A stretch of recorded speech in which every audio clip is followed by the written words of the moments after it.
Sivan Unfiltered, bitch.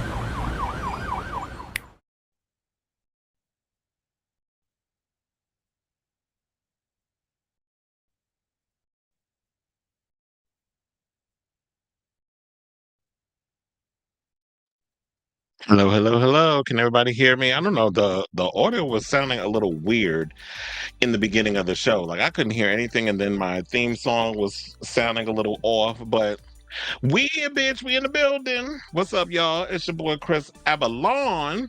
And you know what? I am so not prepared. I was busy watching Vogan videos while we were getting the show start. While production was working their thing, I forgot to open up my teleprompter. But we here, we in the building, bitches. So, greetings, ladies, gentlemen, theys, and themses, and all of those in between. It's your boy, Chris Avalon, and welcome to Unfiltered, the most opinionated and unapologetic talk show currently on the internet. Chris Avalon Unfiltered is a show where we dive deep into the juiciest headlines in entertainment, pop culture, and sometimes politics. So, grab yourselves a drink, a snack, a blunt, or whatever gets you going, and let's get into this here gig. Now, before we sip on the latest trending tea, don't forget to smash that like and subscribe button down below, and be sure to follow all of my social media platforms, which you can also see down below, and you will see sporadically throughout the show because we do that every week. And yes, once again, let's give a shout out. It's funny how I was thinking, what should I call my production? Chris Avalon TV. That's what it's been for the longest. Let's give a shout out to Ashley Bree for that theme song, and David Laugh for the visuals, and Moi for the lyrics. So yeah, we got a lot of topics that we're going to be getting into today. We have some tea on everything that's going on with SAG. A lot of people have opinions on it. We're going to talk about Warner Brothers considering moving a couple of their movies that they have on the roster, such as Dune 2, The Color Purple, Aquaman 2, a bunch of other things. We're going to get into this Troye Sivan story. I did talk about him last week, where we were talking about the music and this and other, and how much I like the Rush video. But since then, a lot of controversy has been coming out about the video. People feel it's not a representation of body positivity, that sort of thing. I'm gonna give my opinions on that. We're also gonna talk about another controversial video. We're gonna talk about this Jason Aldean "Try It in a Small Town," whatever the fuck that piece of shit out ass video was called. I'm gonna weigh in on that. As well as The View basically gave their opinion on it. We're gonna talk about Nene Leak's messy ass son. We're gonna talk about Jinx Monsoon basically is urging drag stars not to take roles during the SAG strike. And we're going to get into this whole Nepo baby thing, because I've been thinking a lot about it. I've been seeing a lot of talk about it. But then for some reason, there was this issue that I've been seeing, people making videos, and then Ben Platt getting all upset with Rolling Stone because they asked him a question about being a Nepo baby. He got his little tits in a twist.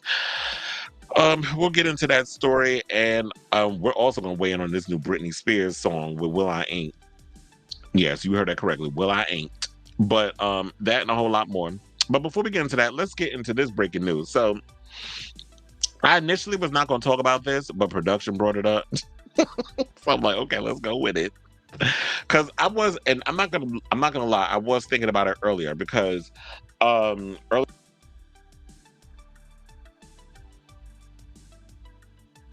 near Fire Island all these years.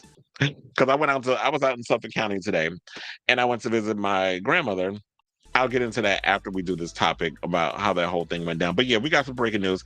So I was in the car. They were talking about Jamie Foxx and this sort of thing, and I was seeing these videos where Jamie Foxx was talking about, oh, I got all these things down the pike. Here's a new movie that came out yesterday on Netflix.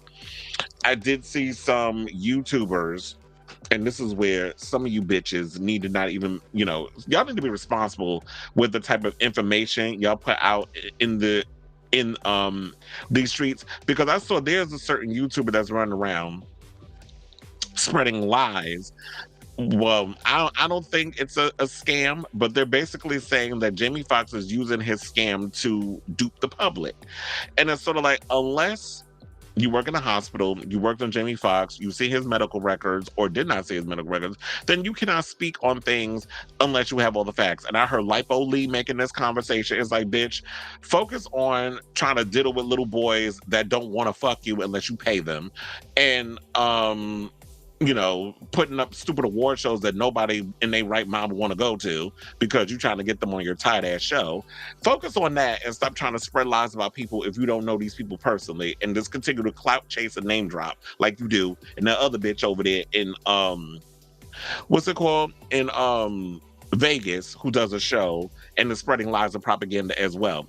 My overall issue that I have with Jamie Foxx in this whole situation is the fact that I felt like his family was playing in our face. And I know, like, people say, like, he doesn't owe us an explanation in this, that, and the third in regards of what he's doing in regards of his health. I'm not saying that you need to violate HIPAA laws and, like, screenshot his medical records and put it all over social media. I'm not saying you need to do that. But the least you could do as a celebrity is, if your fans are, your hardcore fans are really rooting for you and want you to basically they want to know, like, okay, so what happened? Like, we've hearing all these stories, clear the air. All we're asking is an explanation on what happened with you in regards to this health scare. And to me, it's like, oh, there's rumors that he had a stroke. There's rumors that this was years of drug abuse because he was a hard partier. There was so many different conflicting reports. You might want to just debunk those so people not run out here with, running around spreading lies and propaganda to a point where you're going to have to probably come out here and file lawsuits and cease and desist against people who making shit up about your, about what's going on with you. So all of a sudden, he just popping up now out of nowhere. You popping up on boats, waving, saving purses. Then you doing little videos where you basically talking about, oh yeah, I'm almost done, and my daughter, and this one saved my life, and blah blah blah, so on and so forth. So recently he came out. There's a video where he's basically talking to the audience, whatever. I'm thinking, like, maybe people probably judged all this up because they dropped the movie of his. They clone, you better clone Tyrone, yesterday on Netflix. I haven't seen it yet. I've seen some people in my timeline said the movie's good. I don't know. Netflix is usually more of a miss than a hit when it comes to these movies. And I'm definitely going to give my opinion on Netflix and the way they handle movie stars versus this whole thing that's going on with the strike and SAG and this, that, and the third, and how they play a huge part in this, and how I feel on that, where they likely will blow up the Jamie Foxxes and give money to the Jamie Foxxes and the Chris Hemsworths and the Dwayne The Rock Johnsons and the Jennifer Lopez's. But then when it comes down to people want residuals, y'all don't want, all of a sudden y'all ain't got no fucking money because y'all giving $25 million per a picture to a Jennifer Lopez or these other artists who are coming in to make these movies that aren't gonna get a return like they would if you put them out in a damn theater, because the returns aren't the same in the streaming as they are with that. But anyway, let me just play this clip. And he basically finally responded to the fans about the health scare. And then when we watch this clip together as a family, we will come back and talk more hot topics. Roll that clip.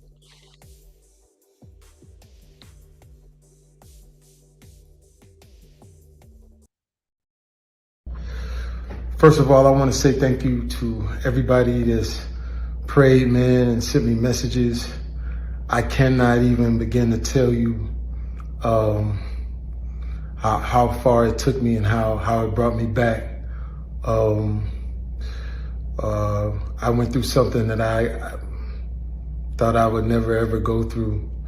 And I know a lot of people were waiting, or wanting to hear updates, but to be honest with you, I just didn't want you to see me like that, man. I want you to see me laughing, having a good time, partying, cracking a joke, doing a movie, television show. I didn't want you to see me with tubes running out of me and trying to figure out if I was gonna make it through. And to be honest with you, my sister Deidre Dixon, my daughter Corinne Marie, saved my life. So to them, to God, to a lot of great medical people, I'm able to leave you this video. I cannot tell you how great it feels to have your family kick in such a way. And y'all know they kept it airtight. They didn't let nothing out. They protected me. And that's what I hope that everyone could have in moments like these. Now, you know, by being quiet, sometimes things, you know, get out of hand. People saying what I got. Some people said I was blind, but as you can see, the eyes are working. The eyes are working just fine. Said I was paralyzed. I'm not paralyzed, but I did go through. I went to hell and back, and my road to recovery had some potholes as well. But I'm coming back, and I'm able to work. So I want to thank the people that let me work, and I just want to say that I love everybody, and I love all of the love that I got. And man, you know, I know they talk about people crying on videos. You know, you could do take two, but Yeah, the people out here calling him Jamie Smollett. You know, we got Carly Smollett, you know, the one that sat out here and faked the whole kidnapping. Which, you know, now people mad because they like, oh, this damn bitch out here lying that she just lost her job because the job didn't want the smoke from the people. So the people's like, bitch, you out of here, you out of a job. So now we got Carly Smollett who out here faking whole kidnappings for some goddamn clout and attention. Word on the curb is over a damn man. Now we got Jamie out here allegedly pulling stunts and shows because now people looking at it as like, oh, he don't look like how you went to hell and back, but when we looking at you, it looked like it wasn't nothing wrong with you. Like he's speaking clearly. We don't see you going like no twitching or nothing going on. We clearly see your ass ain't blind. The cross-eyed thing you did was funny. I did cackle behind the scenes while we was watching it. But overall, I was just like, okay, my family protected me, and I'm glad that they protected me. Everybody should have that great um everybody should have that protection. Everybody should have that family that's like real close and helping them out and stuff. But look, when Madonna damn near fucking died, she at least told us, you know, the tea of what was going on. So, and other celebrities, like, I'm not trying to say that we need to compare him to other people, but the fact of the matter was, if you went to hell and back, you still got a road to recovery, and you went and you had tubes in and out of you. First of all, I think people would appreciate it a whole lot more if you could have been a little more vulnerable and been like, yeah, we don't need to see pictures of you hooked up to, you know, a respirator and all stuff. Like, we don't need to see all of that because sometimes, you know, I be getting the feelings in my chest, like, ooh, child, ooh, they hurts. Like, I want to see and look at people when they're that vulnerable. But I would prefer if while you just did the video just now, you would be more vulnerable with your fans and be like, you know what? Here's what it was. I had a situation. I collapsed on set. They found out it was basically I had a little stroke. I have a road to recovery. People would appreciate that more. It just feels more like the typical, it feels a little PR stuntish. It feels a little like we got more questions than answers. And to me, when y'all start to hide stuff, that's when you're gonna have the TMZs and other people really starting to dig. And then the tea gonna come out eventually. So, Jamie, let's all okay. So now, you know, this is me being politically correct as much as I can be. I'm glad that you are on your road to recovery. I'm glad to see that you are working through whatever it is that you're working through.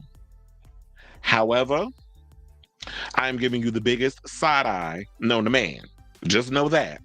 So good luck to doing whatever it is that you're doing. But girl, I'm looking at you like, mm-mm.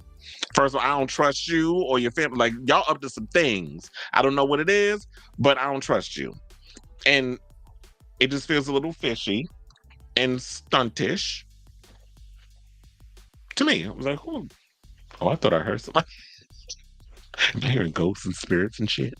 But anyway, so yeah, it feels a little stunt queenish. So good luck to you, Jamie. And yeah, I'm glad that you're on your road to recovery. But now you can take all that time to recover since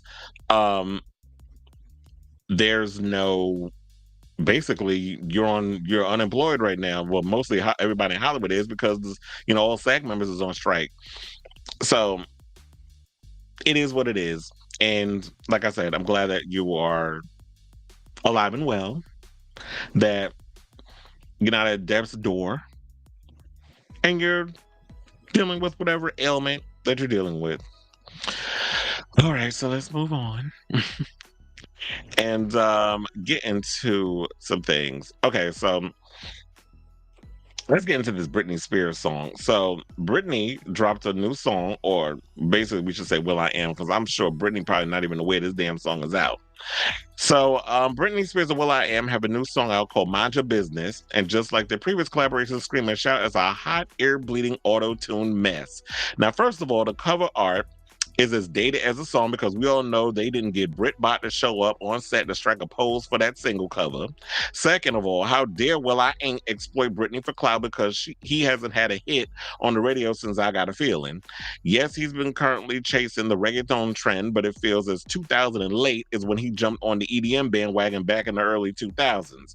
Now, the rest of the world has finally heard the first piece of new music since 2022 when Britney asked Elton John to hold her close to Tony Danza, or however the hell that damn song goes. And the internet has some overall thoughts of the song. Now, first, let's get to the vocals. Now, if you remember, Will I Am produced the majority of Britney's album, Britney Jean, a record which a lot of her fans did not like, me included. Since the album's release a decade ago, that album has been steeped in controversy, with many believing that Britney is not singing most of the album's tracks. The popular fan theory, though denied by Britney's team, of course, because she pays them, is the fact that Britney's backup singer, Maya Marie, was the lead vocalist on the majority of the album. Quiet as it's kept, I don't even think Britney recorded majority of Blackout. If you really want to be frank, a lot of people don't believe that she recorded that because she was going through some things up here throughout that record. So they probably had somebody a stand-in. Quiet as it's kept, I also don't think Britney is a true pop artist. She's a manufactured puppet created by Jive Records. So yes, she's given us many a hit. She's gone through the motions and she's done many of the, she had her many moments with the choreography and this, that, and the third. But Britney to me has never been like a real big type of pop act. She's just, somebody who just went through the motions and made millions of dollars for the record companies. And when she tried to go rogue and be her independent self is when you started seeing cracks in the seams. Now, many believe Maya's robotic vocals dominate Mind Your Business and that the song is a reworked Britney Jean track that was originally left on the cutting room floor. Now, there is a video that has resurfaced on Twitter that I saw yesterday of Maya Marie, who was interviewed by Breathe Heavy back in 2020, where she was basically talking about a rumored upcoming Will I Am and Britney Spears collab. She couldn't remember the name of it, but she was saying something about mind your business. She said it's like a EDM type of track that she really liked, and she would have liked for Britney have recorded that. But we see that it's out. So I do believe that this song is a cutting room, like a song that was supposed to be on that album, but never made it. So a couple of people, tweeted out their thoughts, and one said, very curious to hear if we're getting Britney or Maya Marie vocals on Mind Your Business, which was originally written for Britney Jean. Anything associated with that album is sus. Another person tweeted, I don't mean to be a hater, but why the fuck does she think that releasing a Britney Jean reject would be a good career move? Another person tweeted, you can't convince that's Britney. It's literally AI. Spent the whole day excited waiting for this song for nothing, I fear. Another person tweeted, they should have kept this in the vault. Another person put, and I was like, how dare you, first of all. They said, this makes Scream and Shout sound like Ray of Light in comparison. I was like, first of all, Ray of Light is a bop. It's a classic. Since that album came out, probably, I think, like 20-something years ago. I think like maybe 20, 22 years ago that Ray of Light came out. But anyway, so you cannot say Scream and Shout. But I get the shade, but overall, Ray of Light is still a bop that I can listen to today. I hated Scream and Shout. All eyes on us. When you walk up in the club, all eyes on us. I'm like, shut the fuck up. I can't stand that song, and I damn sure can't stand this new single. So my overall thoughts on this song, we've had so many bops aimed at the gays this year, from Jessie Ware, Roisin Murphy, Alison Goldfrapp, Aluna, Adam Lambert, Kylie Minogue, Troye Sivan, who we're about to get into talking about in a few, Sam Smith, and Kim Petras most recently with her Feed the Beast album, but no shade. Maybe just a smidge. Mind Your Business sounds like a schizophrenic EDM song made for straight women wearing tight dresses with no ass, doing an offbeat two-step while drunkenly luxuriating in VIP at a nightclub in Mykonos. That's what that shit sound like. Now, like the jewel they threw in the ocean in Titanic as reference in the Oops, I Did It Again song and video, please drown this song in its entirety. We also had to stop, in my opinion, uplifting mediocrity just because you're thirsty for your fave to drop new music. If a song is trash, it is perfectly okay to not like the song. So even if you're a fan of the artist, don't let these tight ass, brainless stands bully y'all into liking a song if you don't like it. Like, in my opinion, I would listen to my new favorite bop, which is Monica Beverly Hills. I know it's not a soaking clock, but I call it got a soaking clock. Got a soaking clock. Yes, Monica, not a soaking clock. Got a soaking clock. So I call it got a soaking clock. I'll just be changing lyrics to suit my own damn narrative, which I find overly hilarious. So, in my opinion, this song is trash. It is horrible. I listened to the song. Robert, who frequently, is into the show, he sent me the song because he had it way before it was released. So, things tend to leak early on social media. And so he was like, I'll check my messages and he sent it to me and I listened. I'm like, the fuck is this shit? Absolutely hated it off the riff. I was like, this song is horrible. will.i.am is a joke. He really is. And everything he produces is shit. Nobody's really care about the top. Black Eyed Peas sold they soul eons ago. They had a moment in time where they sold their soul to the devil for that money, success, fame, and glamour, but it is what it is now. And they had their moment in time, and now we can move on from them, and we can burn and put this damn song out the pasture because this song is trash. Now, if Britney wants to take that moment and really take the time to really record some music, I would love for her to do that. But I feel like she was a moment in time, and I personally there's so many other artists that I really look forward to when they drop new music. When Beyonce drop an album, I'm like, ooh, I'm anticipating, can't wait. Kylie Minogue has a new album coming out in September, same day as Slater, by the way, who I'm currently obsessed with. She has an album, Kylie Minogue is dropping her album and Slater is dropping their albums both on September 22nd. I'm looking forward to that. There's certain other artists I look forward to that I hit with that equal anticipation. If Britney Spears really took the time to put effort and energy into recording her songs, I would be here for her. But to me, she's kind of giving this off-putting attitude. It's like she doesn't care. She's not invested in wanting to release music and really wanting to give the fans and the gays what they want. So if your heart is not into it, I am sorry, but I've moved on to other artists, legacy acts that I really look forward to when they release new music. And I'm sorry, but Britney is not even in my top 5 list of people I'm excited to hear music from. Now, when this book come out that she got in the works, this memoir, now that I'm excited for. That I'm looking forward to, and she better drop some goddamn tea in that book. Otherwise, I'm gonna be pissed. But for the most part, it's like, yeah, this song is trash. And I don't give a fuck what anybody says. And that's why I always advocate for people. Look, I have my faves that drop songs and I don't like, y'all know I live for Madonna. However, I cannot stand that goddamn song she has with Sam Smith, Vulgar. That song is horrible. The beat is sickening, but the song is stupid. Can't stand that song she did with Abel, his big head ass, looking like Mr. Potato Head with an afro. I can't stand The Weeknd. So anything associated with him, I can't even be associated with. So just because she's guilty by association of being tied in with The Weeknd or The Weekday or Monday through Friday, or whatever the fuck he gonna call himself in the future, I'm not interested in him or the fact that she did that song for that stupid ass show that nobody watched on HBO. So yeah, we all have our faves who drop, who are consistent with the bops, but they have a stumble or two. And Britney been stumbling since Britney Jean. So nice try, and I'm sure she probably didn't even have a say so on whether or not to release a song, because I don't even think Britney was out here promoting it. If she was, let me know, because I wasn't following her social medias like that. But I saw will.i.am was doing most of the promotion. So this is probably some record label thing. They were trying to capitalize on a moment. And I did read a lot of the comments from a lot of her fans who said that they didn't like the song. But they're like, oh, well, but I'm just glad she released something and I'm just going to support it. I'm like, no, I'm not supporting something just because my favorite artist released it. If the song is trash, I'm not listening to it. And if y'all request that shit in the club, I give every DJ permission to slap the shit out of people that ask for it or just ignore them.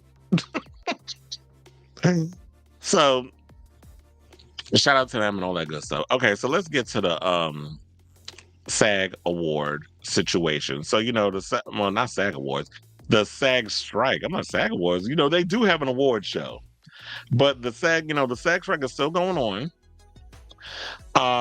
The last time TV and film actors hit the picking lines was, I think 1980. And they said around that time, Ronald Reagan was, the president of SAG. Which basically is what Fran Drescher does now. And I remember before Fran Drescher, it was Melissa Gilbert, yes, from Little House on the Prairie. She was the SAG president. So, they said the biggest sticking point in the union's demand for 2% of the revenue generated by streaming shows. The two sides also remain far apart on basic increases in minimum rates, with the studios offering 5%, 4%, and 3.5% across the 3 years of the contract, while the union is demanding 11%, 4%, and 4%. And they said that they're at odds on dozens of issues, only a handful of which have been publicly reported. The two sides don't agree on what the disagreements are. They engage in a rare public back and forth over the use of AI to replicate background actors. And to me, I feel like that is the biggest issue. I do not want to be an extra. And I used to, and when I was in my 20s, I did a lot of extra work. I've appeared in Priceline.com commercials. 2 days of work, I did about 7 commercials in 2 days back in the Disney in New York. We did it this was the one with, William Shatner was always the spokesperson for Priceline.com at the time. And it was a commercial I did where it was a bunch of musicians. Lisa Loeb was in the commercial, a bunch of other, 90s, early 2000s, like MTV rocker types. So they were all in there, and I was in there with a bunch of extras. And I remember all the SAG members, like, if things wasn't going right, they was always on the phone with the union being like, there's issues we having on the set, get this shit together. So it's good to have these unions because they have the backs of their talent. And a lot of times these corporations will try to find ways to cut corners and get over. So you're spending a lot of hours and stuff on set. And what I don't like about this whole situation is, like, yeah, I love doing all the extra work and doing that. And I've done small, I've appeared in, as an extra in independent films, TV shows, all that other stuff. I was doing a lot of that throughout my 20s. Then life hit and I had to kind of give up the whole background acting and pursuing acting thing. Now I was on the verge of trying to get back into that, but we see where we are right now. So I'm just, we're hearing all these horror stories and having friends over the years who have told me so many things about the shit that they go through as actors and trying to make it as an actor.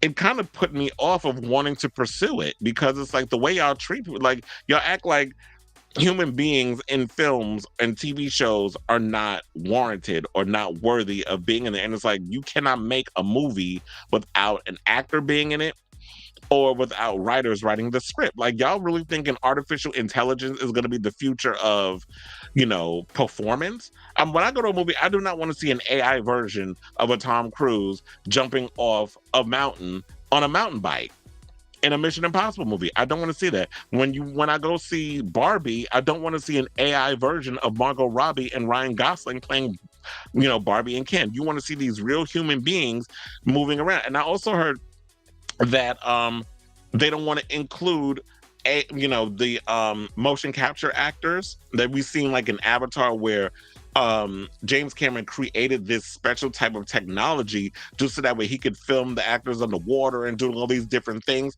Yeah, they generate all that in the computer because they wear these motion capture outfits, but these are actual actors who have had to train to hold their breath underwater and to move a certain way so that way this technology can capture it. So you need those humans to make these things happen. They don't want to consider that as part of performance and acting and all that stuff. And it's like, but that's what that is. So when we look at Andy Serkis, when we look at what James Cameron's doing, that's not considered performing or a movement and body movement and acting. I'm like, yes, that's what that is, because it takes human beings to bring those emotions that they're capturing with computers, so that way they can create this whole thing in this world.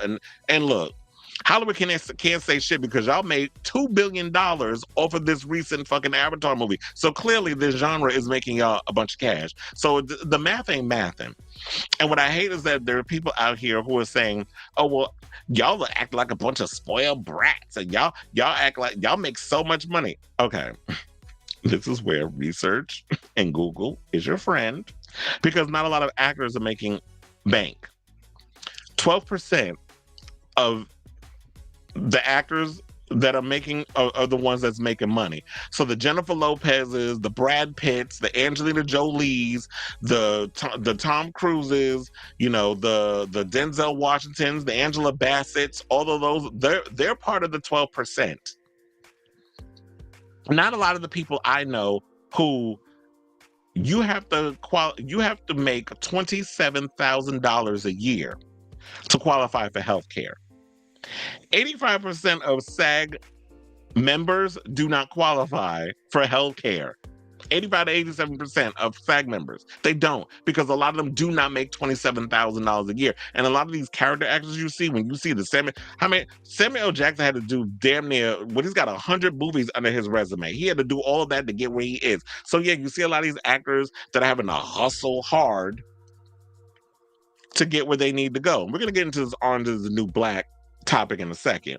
But I just want to let y'all know, so while these corporations and these CEOs are claiming they have no money, and then are making money through streaming, one of the wealthiest people in Hollywood, number one, is David Zaslav at Warner Brothers. Now, mind you, his ass just got there. And now you got James Gunn and Peter Safran, who are doing what they're doing, trying to restructure the DCU, which is the DC universe, after they just killed the Snyderverse, because none of y'all was going to the movies to support them damn films. The only movie that made a shit ton of money was Aquaman. And we're going to get into the topic about they're going to possibly trying to move Aquaman 2 to 2024 because of this whole strike. But David Zaslav is worth $498,915,318. That's how much he's been paid within the last 5 years. Number two is one of the biggest agents in Hollywood, which is Ari Emanuel, with who I believe Ari Gold, the character from Entourage, was inspired by. $346,935,367. Next is third is Reed Hastings, who runs Netflix, with $209,780,532. Bob Iger, who had just been rehired over at Disney after what Bob Chapek done fucked up the thing, and his tone deaf ass talking about Bob Iger, because all the stuff that he said, I was just like, what, I was rooting for you, Bob Iger. I was glad you was back, but then you made that little snide comment about this is not the right time. No, this is the perfect time, because after everything that's been going on in Hollywood and people in the industry has been bitching and moaning for years, this is the perfect time they're going on strike. So 195,092,460. That's how much he's made in the last 5 years. And in fifth, again, Ted Sarandos, who works at Netflix, with $192,171,581. I'm not going to read this whole thing, because then we can go into Rupert Murdoch, how much he makes, and Brian Roberts over at Comcast, and Joseph Iannello at Paramount. But those are the top five. Excuse me. That I wanted to give y'all. But for the most part, it's the whole thing of AI. They basically, me as an extra, they want to pay me $200 for 1 day's work, and then they want to have me basically scan me, which I heard they were doing this before they went on strike. They would scan the actors. And they're like, oh, well, we're just going to scan you guys because, we only going to have okay, so you have 20 extras on set, right? But you need to make the room look like it's 200 people in the room. So we want to scan y'all and basically fill out the room to make it look like we have way more people in the room than we actually want to pay for this project. But the thing is, you can use my likeness even without my permission. So I'm basically have sold my likeness for $200. And it's like, no, I should be forever compensated every time a show ends up on TV. I end up in a scene in a streaming service. Whether I made whether I said something or didn't say something, I should be compensated because it's like I have apartments I gotta pay. I got mortgage. I got this. I got rent to pay. I got mortgage. I got food. I got kids. I got this, that, and the third. And when you're trying to pursue your dream, you want to constantly be making money off of your art. You can't just say, "Oh, this is a one-time deal and that's it." That's not fair. And then y'all wonder why you saw Elvin from fucking The Cosby Show working at Whole Food or Trader Joe's, not Whole Food, Trader Joe's. And recently, I think, but this was I think this is like a little project idea she was doing. We saw Lana Del Rey working at a Waffle House in Alabama, waiting tables. Fans noticed her and started taking pictures. So, but I think that was like a little project thing she was doing. Some people just want to work them regular schmegular jobs, but then there's some people who don't have a choice. And look, if they were smart, I'd say songwriters, y'all need to be next because y'all not making no money either.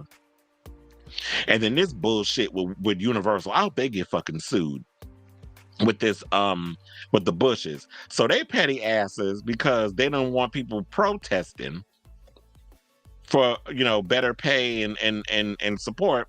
They cut down all the trees, which I don't think that's allowed because y'all don't own the trees. Yeah, y'all paying rent on the lot, but I don't think you have a right to be cutting down trees because you want people to get heat stroke, like they won't protest somewhere else. So I say all that to say is that, you know what, y'all should give them 2% of the revenue that each show generates for a streaming platform. Why can't you pay these performers? All that money I just mentioned that these, the David Zaslabs and all of them are making, how much, cutting 2% out of your pay, that would go a long way for a lot of what these actors and writers are asking for.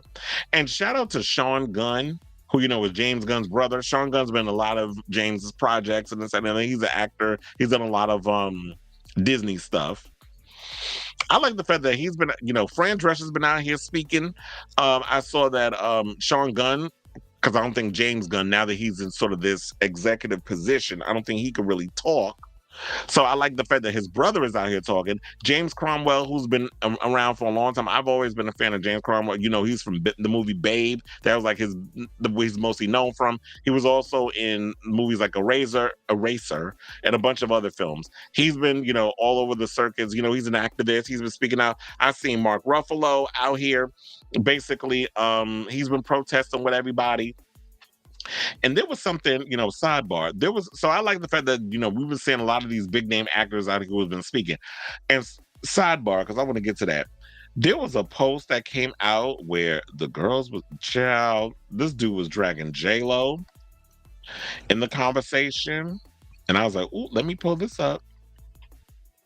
So Kevin Ortega Rojas, who, is over on the good old Instagram, he has a podcast. He threw some ultimate shade at J-Lo. So let me read you what he said. He said, Latina actresses gather in LA today to picket. Meanwhile, the highest paid Latina actress in Hollywood is still nowhere to be found. I hope Jennifer Lopez remembers this the next time she's crying about not winning an award. Now, the question I present to all of you is, are A-list celebrities in the position of a Jennifer Lopez required to get out there and picket? Because I saw, oh my God, what the hell's his name from real tight ass gays, a WeHo. He was out there protesting. I saw Sholo Maridueña, who I'm really hoping Blue Beetle doesn't flop. But the way shit is going, I feel like y'all about to make that movie be an ultimate failure, and then we gonna go around not having no Latin representation as a superhero. But anyway, I saw him out there picketing. I've been seeing a lot of actors, but I'm thinking like, should people of her stature be out there protesting? And you want to know something? I'm going to say this. I'm of two minds of it. While I understand like maybe your big name might draw too much attention, but maybe that would be a good thing of her being out there. It would bring more attention because it would also show that, you know what? you're more than just being a money hungry capitalist, because she gives me very much that. J-Lo is all about, it ain't really about acting, singing, whatever. To her, everything is about securing the bag. It's not like you take anything you do seriously. To me, it just feels like you just trying to get a check, so that way you could just have this, this wealth coming down and trickle down wealth to your kids. But if that's what it is, then say that. Instead of, TMZ catching you running late to the gym and then you coming out and allegedly you cursing at the paparazzi. Yeah, I seen that video. So, I do think that, if somebody in her position, like if she came out and was out there protesting this, that, and the third, maybe it would bring more attention to it, because they're like, you know what, even though I have benefited so much from them big deals that I made through Netflix, that I'm still out here and I'm with these people. But then again, maybe she won't get out there because what was the film she came out with? The Mother did so well on Netflix that she probably has other films down the pipeline, and she doesn't want to screw over that deal. So I'm going to remain silent. So I don't know. It would be nice if we had those big major celebrities out there protesting, but you know what? I guess we can't just be. We got to stop looking to these big people as to want to uplift the smaller group of people. It's always been the ones that's been on the ground that's really been the ones that's been fighting the good fight. So I also want to point out, before we get to this thing with Orange is the New Black, a lot of shows have been affected by this strike. As far as TV goes, Euphoria, because I'm hearing that they're pushing it to like 2026 at this point, because of the whole writer's strike. Stranger Things was in the midst of filming and saying that we'll have to wait longer to, for them. The White Lotus is another show. It seemed like a lot of, a lot of the HBO and stuff. The third season was actually supposed to shoot its third season over in Thailand, but it's been delayed, of course, with the writer's strike. And I'm sure a lot of the actors are members of SAG-AFTRA, so they're not going to be able to do it. The Last of Us, which was nominated for a bunch of damn Emmys, kudos to them because I love the show. The show is going to be delayed because of what's going on. I know the American Horror Story, I really wasn't looking forward to this show anyway. It's been trashed for years. So it's probably a blessing in disguise if that show's delayed. But anyway, so I know they were in the midst of filming because, they dragged Kim Kardashian for coming out. And she was in a car, drove into a studio on 57th Street to shoot some scenes for the new season. Probably it's probably them damn promo shots that we started seeing popping up online. So that's what I'm thinking. Yeah, so they they were filming throughout the writer's strike, but now that SAG is on strike, a lot of the actors cannot finish the season. So I know old boy is big bad, Miss Murphy. Now on the cinematic front, we got Wicked. Oh wait, I should also add there's another TV show that was actually halfway through filming their third season, and that would be Chucky. Chucky was in the midst. They only filmed, I think this new season was only supposed to be 8 episodes. I'm trying to remember how many episodes throughout the show. I think there are 8 episodes throughout all the season. It might be 8 or 10 episodes. But anyway, so they were halfway through filming their third season, and they had to stop because of the writer's strike. So Chucky, we might have to wait a while for that to happen, because normally Chucky comes out in like the fall, like around October. So we're gonna have to wait for them to finish filming those episodes. Now, in regards of film, Wicked was, I believe, they said that they had 10 days left on their shoot before the strike happened, and we already heard the tea about Ariana Grande and her husband Dalton Gomez divorcing. Child, that shit's a mess. We'll get into that later on. We talk about Sofia Vergara and Joe Manganiello. But yeah, Wicked had to stop production.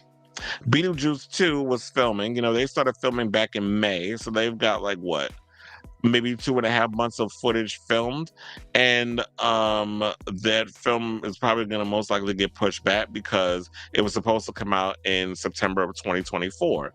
But now that it's been delayed, they may have to push it later on. Who knows? I was gonna say maybe October, but that would probably be pushing it too. Like you're gonna really need time to finish filming and editing and stuff. And who knows how long this damn writer strike gonna last. Gladiator 2, which I really wasn't excited for, and then I started hearing who was in the cast and everything that was happening. I was like, you know what? I'm actually here for this. Like Paul Mescal, his career's starting to take off. He's in it. Denzel Washington's in it. Pedro Pascal is in it. You know, he's everywhere. I'm actually looking forward to seeing that movie. It was supposed to come out in November 2024, but you know, due to this, it might not be. And Wolverine, you know, being in Deadpool 3. I was gonna say Wolverine 3. We already have a Wolverine 3. Wolverine 3 is actually called Logan. But Deadpool 3 was in the midst of filming. And you know, we heard that, you know, Hugh Jackman's and we've seen the pictures online of him dressed up as Wolverine, dressed as the comic Wolverine in the yellow costume, which I'm excited for. Like I'm here for this. Ryan Reynolds, you know, as Deadpool again. Jennifer Garner is supposed to be in it. As Elektra. They said that her ex-husband, Ben Affleck, was I think shot playing not Batman, but what is it? Not Deadpool. Daredevil. It's too many damn D's. He was, you know, allegedly reprising his role as Daredevil. It's supposed to be like some multiverse type thing. I was excited for Deadpool 3, but you know what? They had to stop production. The only thing is, I have to say, I feel bad for Hugh Jackman, because if you stop in the middle of production, you don't know how long the strike is going to take. And when they're like, okay, strike's over, everybody back to work in 3 days, he's got to maintain that body throughout, you know, his whole. So it's like, we on strike, but I gotta still keep the same figure that I've had while we were shooting movies. I gotta still eat all these damn chicken cutlets. I gotta hit the gym with my trainer. Like that would be exhausting. I'm like, no, I need a break. But now it's like I gotta keep this body and maintain this figure. So yeah, those are the movies that so far are delayed. And I did hear, it's funny, I should have brought up that one about the Warner Brothers considering the move, but we'll push that later because it would transition well into this topic that we're doing, because now, you know, Warner Brothers is talking about they want to move some of their films. But first, let's get into this one. So let's talk about Orange is the New Black. So, you know, Orange is the New Black was a Netflix series. Everybody went crazy over that show. But now former actors of the hit series are calling out Netflix for making a killing off the series, but the actors continue to struggle to make ends meet. Now, as the show celebrates its 10-year anniversary on Thursday past, 10 recurring cast members spoke with the New Yorker about how much they were paid for their roles. They described getting the absolute bare minimum Screen Actors Guild pay rate or day rate, which was less than $1,000 per episode when Orange got started in 2013.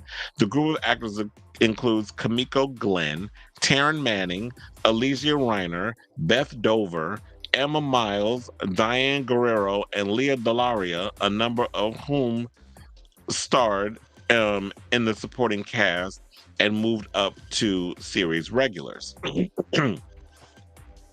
Among the other items discussed in the piece are the wage gap between minority and non-minority cast members and the fact that some had to keep their 9-to-5 jobs while they shot Orange is the New Black.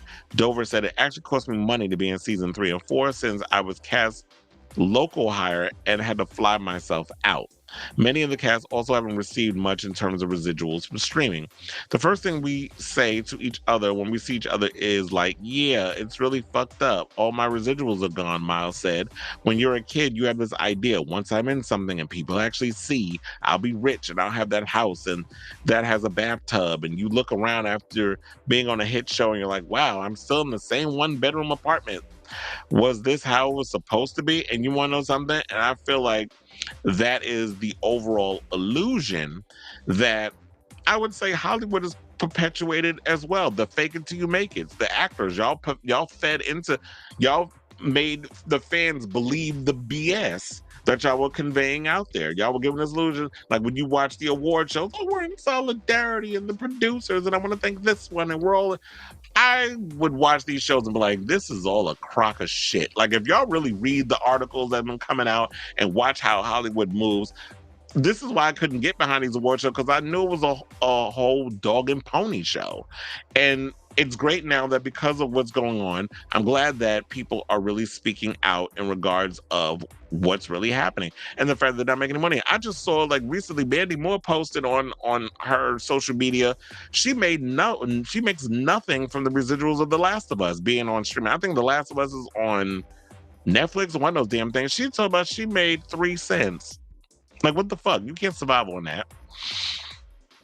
Robert is in the building.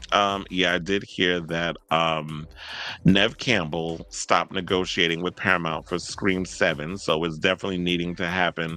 And they approached Nev first, but talks are stalled. So I did hear some back and forth that is she gonna appear in Scream 7? Is she not gonna appear in Scream 7? Look, she's a legacy act. Her and Courtney Cox are very integral parts of that franchise. Just pay the girl what she been asked for. That's another thing too. Y'all don't even want to pay people they goddamn worth. I'm tired of it. So pay these people. Pay the people, bitch. Pay the peoples. Trying to move that damn shadow out from the back. But anyway, so what was I gonna say? Oh, so finishing this. Yeah, Netflix, I remember when Orange the New Black came out, such a huge show. I believe also, didn't Laverne Cox talk about oh hey Sailor Mary, how you doing? I believe Laverne Cox came out and started talking about it also. I don't have her tea here. But they said over the course of time, series regulars were paid up to $200,000 for each episode, and supporting cast members made a maximum of 15 grand. The day after the final season premiere party, writer and EP Tara Herman said Genji, show creator Genji Cohen, who y'all know was, well, first of all, I love Genji Cohen because she created my show Weeds. Like, I was a Weeds fan before I was a Orange the New Black fan. But yeah, that was her show. So um she said that Genji and I were brought to a conference room and they finally shared the numbers with us. 100 million users had seen at least one episode, and I want to say at least half had completed all 6 seasons. From an artistic standpoint, those numbers are breathtaking, and from a business perspective, absolutely staggering. After revealing the numbers, the executives asked us, "How does hearing that make you feel?" Genji was silent and looked to me, and I said, like, I want to renegotiate my contract. So if you want to read the full New Yorker article, you definitely click on my website. I did put that article in. But yeah, oh wait, I'm such an airbrain. First of all, I got this from Laverne Cox's Instagram. I'm like, wait, didn't Laverne Cox respond? This is basically where I got the article from. So she posted this because she's like, you know what? I don't need to say anything. I'm gonna just put this here. I'm gonna let y'all read, learn, and you'll get the opinion from that. I'm not gonna go and give a whole, tangent, whatever. I'm gonna just give y'all the tea.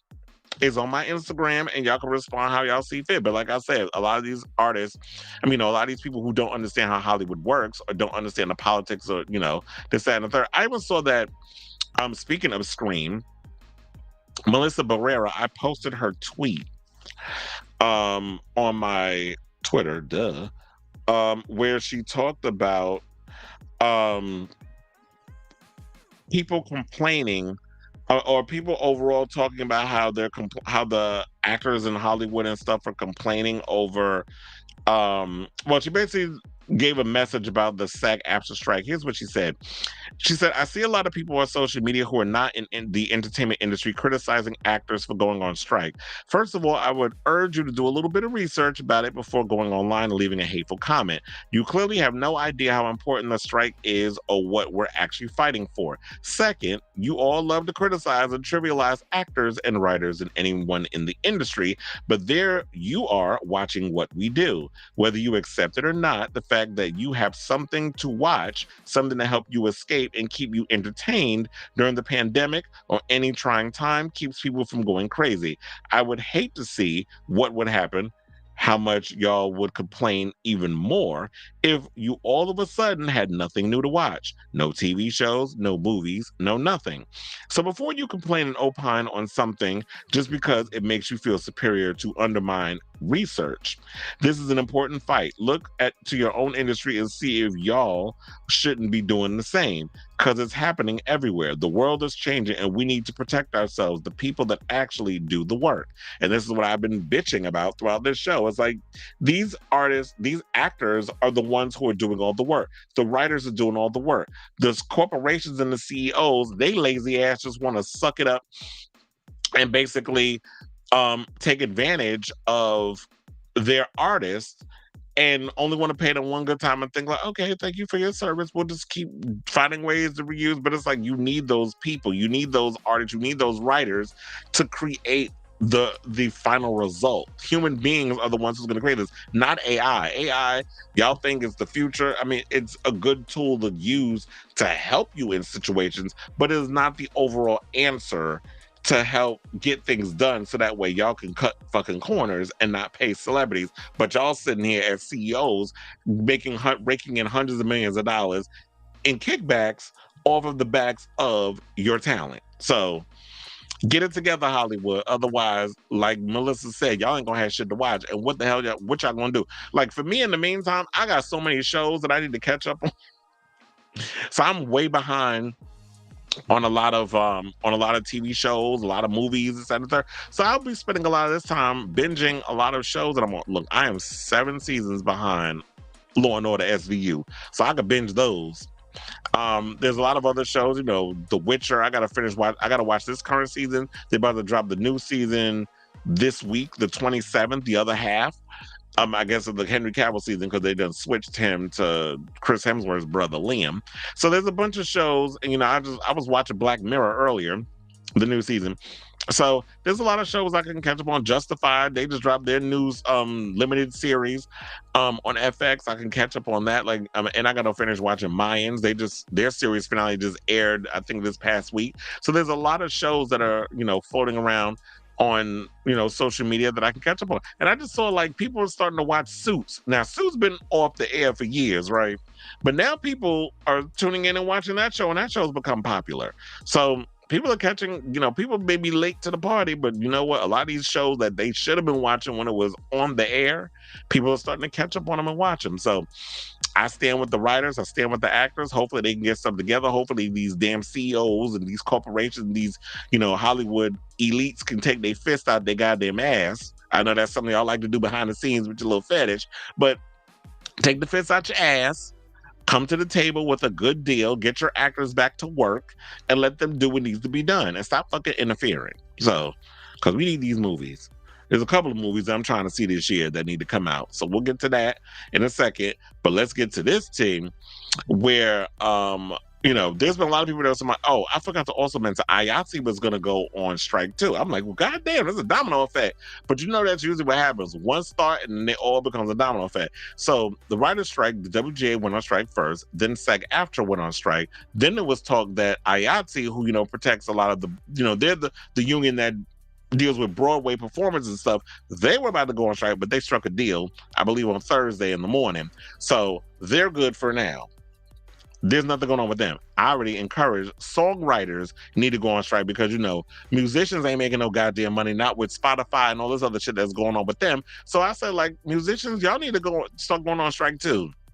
Because the record industry is playing in y'all face and not trying to support artists and this, that, and the other, and they not really making no money. And this stuff that was going on. I just saw this video where they were talking about how this chaos is happening with live performance, how people have lost their minds, they beating up celebrities and throwing phones and shit at them on stage, and how, you got the Beyoncés and the Taylor Swifts and all of them, they doing these mega concerts, and how they said Taylor Swift would have to do 700 shows in order to make the amount of money that is required for her to make for these tours, to make back all that money. I was like, this is crazy how this industry, what it's become, it's just eating all the money, and it's getting to a point where we as fans of music, don't want to go to the movies no more because people don't have etiquette, don't know how to act, and shit's too damn expensive with the popcorn and all the concessions, the movie tickets. I go to see a damn movie and IMAX is $30 $2. Yes, in New York, $32 plus the tax. Was 29 plus the tax, so that comes out to like $33. So I'm paying that to go see Mission Impossible in some damn IMAX. I bought 3 tickets, got a refund because it was a scheduling situation. Had to go, and it was $70 for $74 for 3 damn tickets to IMAX to see Mission Impossible. Couldn't go, so I had to get a refund and I had to change it for another date. But I chose cheaper tickets because that's too much. But yeah, everything is going up. Everything's going up, and the money I make with work. But y'all just, the money, the charges is out of control. The inflation, all that other mess. Now, gonna find out in New York, they talking about raising a damn fare in August. But we're getting off topic, so let's get back. So I say, singers, musicians, songwriters, get out there. Y'all need to start protesting next. Get that coin from these record labels. But anyway, so Bethenny Frankel, jumped in the conversation because this is what she's been doing. Like, she loved jumping in conversations and shit. She's basically, but I actually am on her side with this one. She's calling for reality stars to unionize. And she's calling on Hollywood on the way they exploit reality TV talent. Now, shout out to Variety for this story. She says she believes reality stars should be earning residual-like payments when their series becomes hits and are replayed by networks and streamers across multiple platforms. Frankel shot to fame on the original Real Housewives of New York. She said she was paid $7,250 for the first season, but has never received any compensation based on the show's massive success. She has also starred in a variety of reality shows since RHONY, including Bethenny Getting Married, Bethenny and Frederick, and Bethenny Ever After. Yeah, Bethenny and Frederick was a cute show, but it only lasted, I believe, like one season. And that's Frederick Eklund, who was on $1 Million Listing. They did a show together where they were flipping houses on all the apartments, because who was flipping a house in Manhattan? But anyway, so just setting this up. So yeah, so she had all that. But before I get into my opinion on this whole thing, we have a clip of her where she was on TikTok talking about said situation, and I'm gonna give my thoughts when she's done with hers. So let's roll that clip.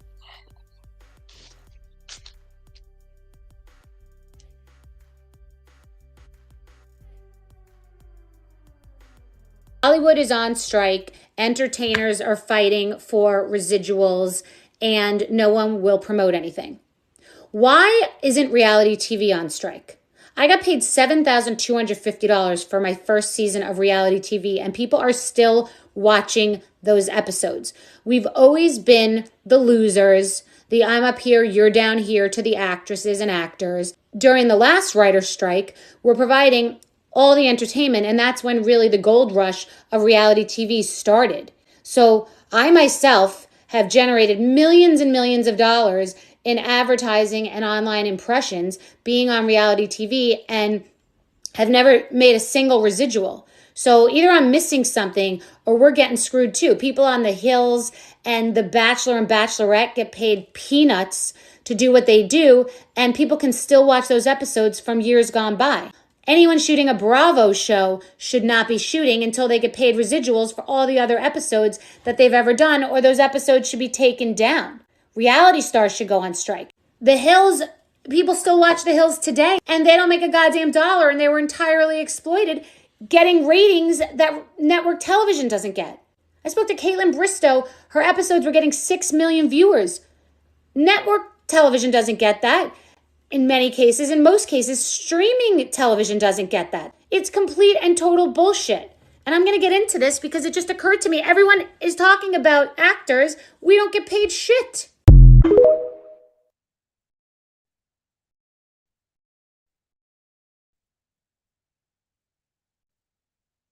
And she's absolutely right. And I think this is where it all started. It clicked to me when I was thinking about this. And I was like, a lot of times the golden age of reality TV started back when they had the first strike. We had reality TV here and there. we had The Real World, we had all these other little shows sprinkled about here and there.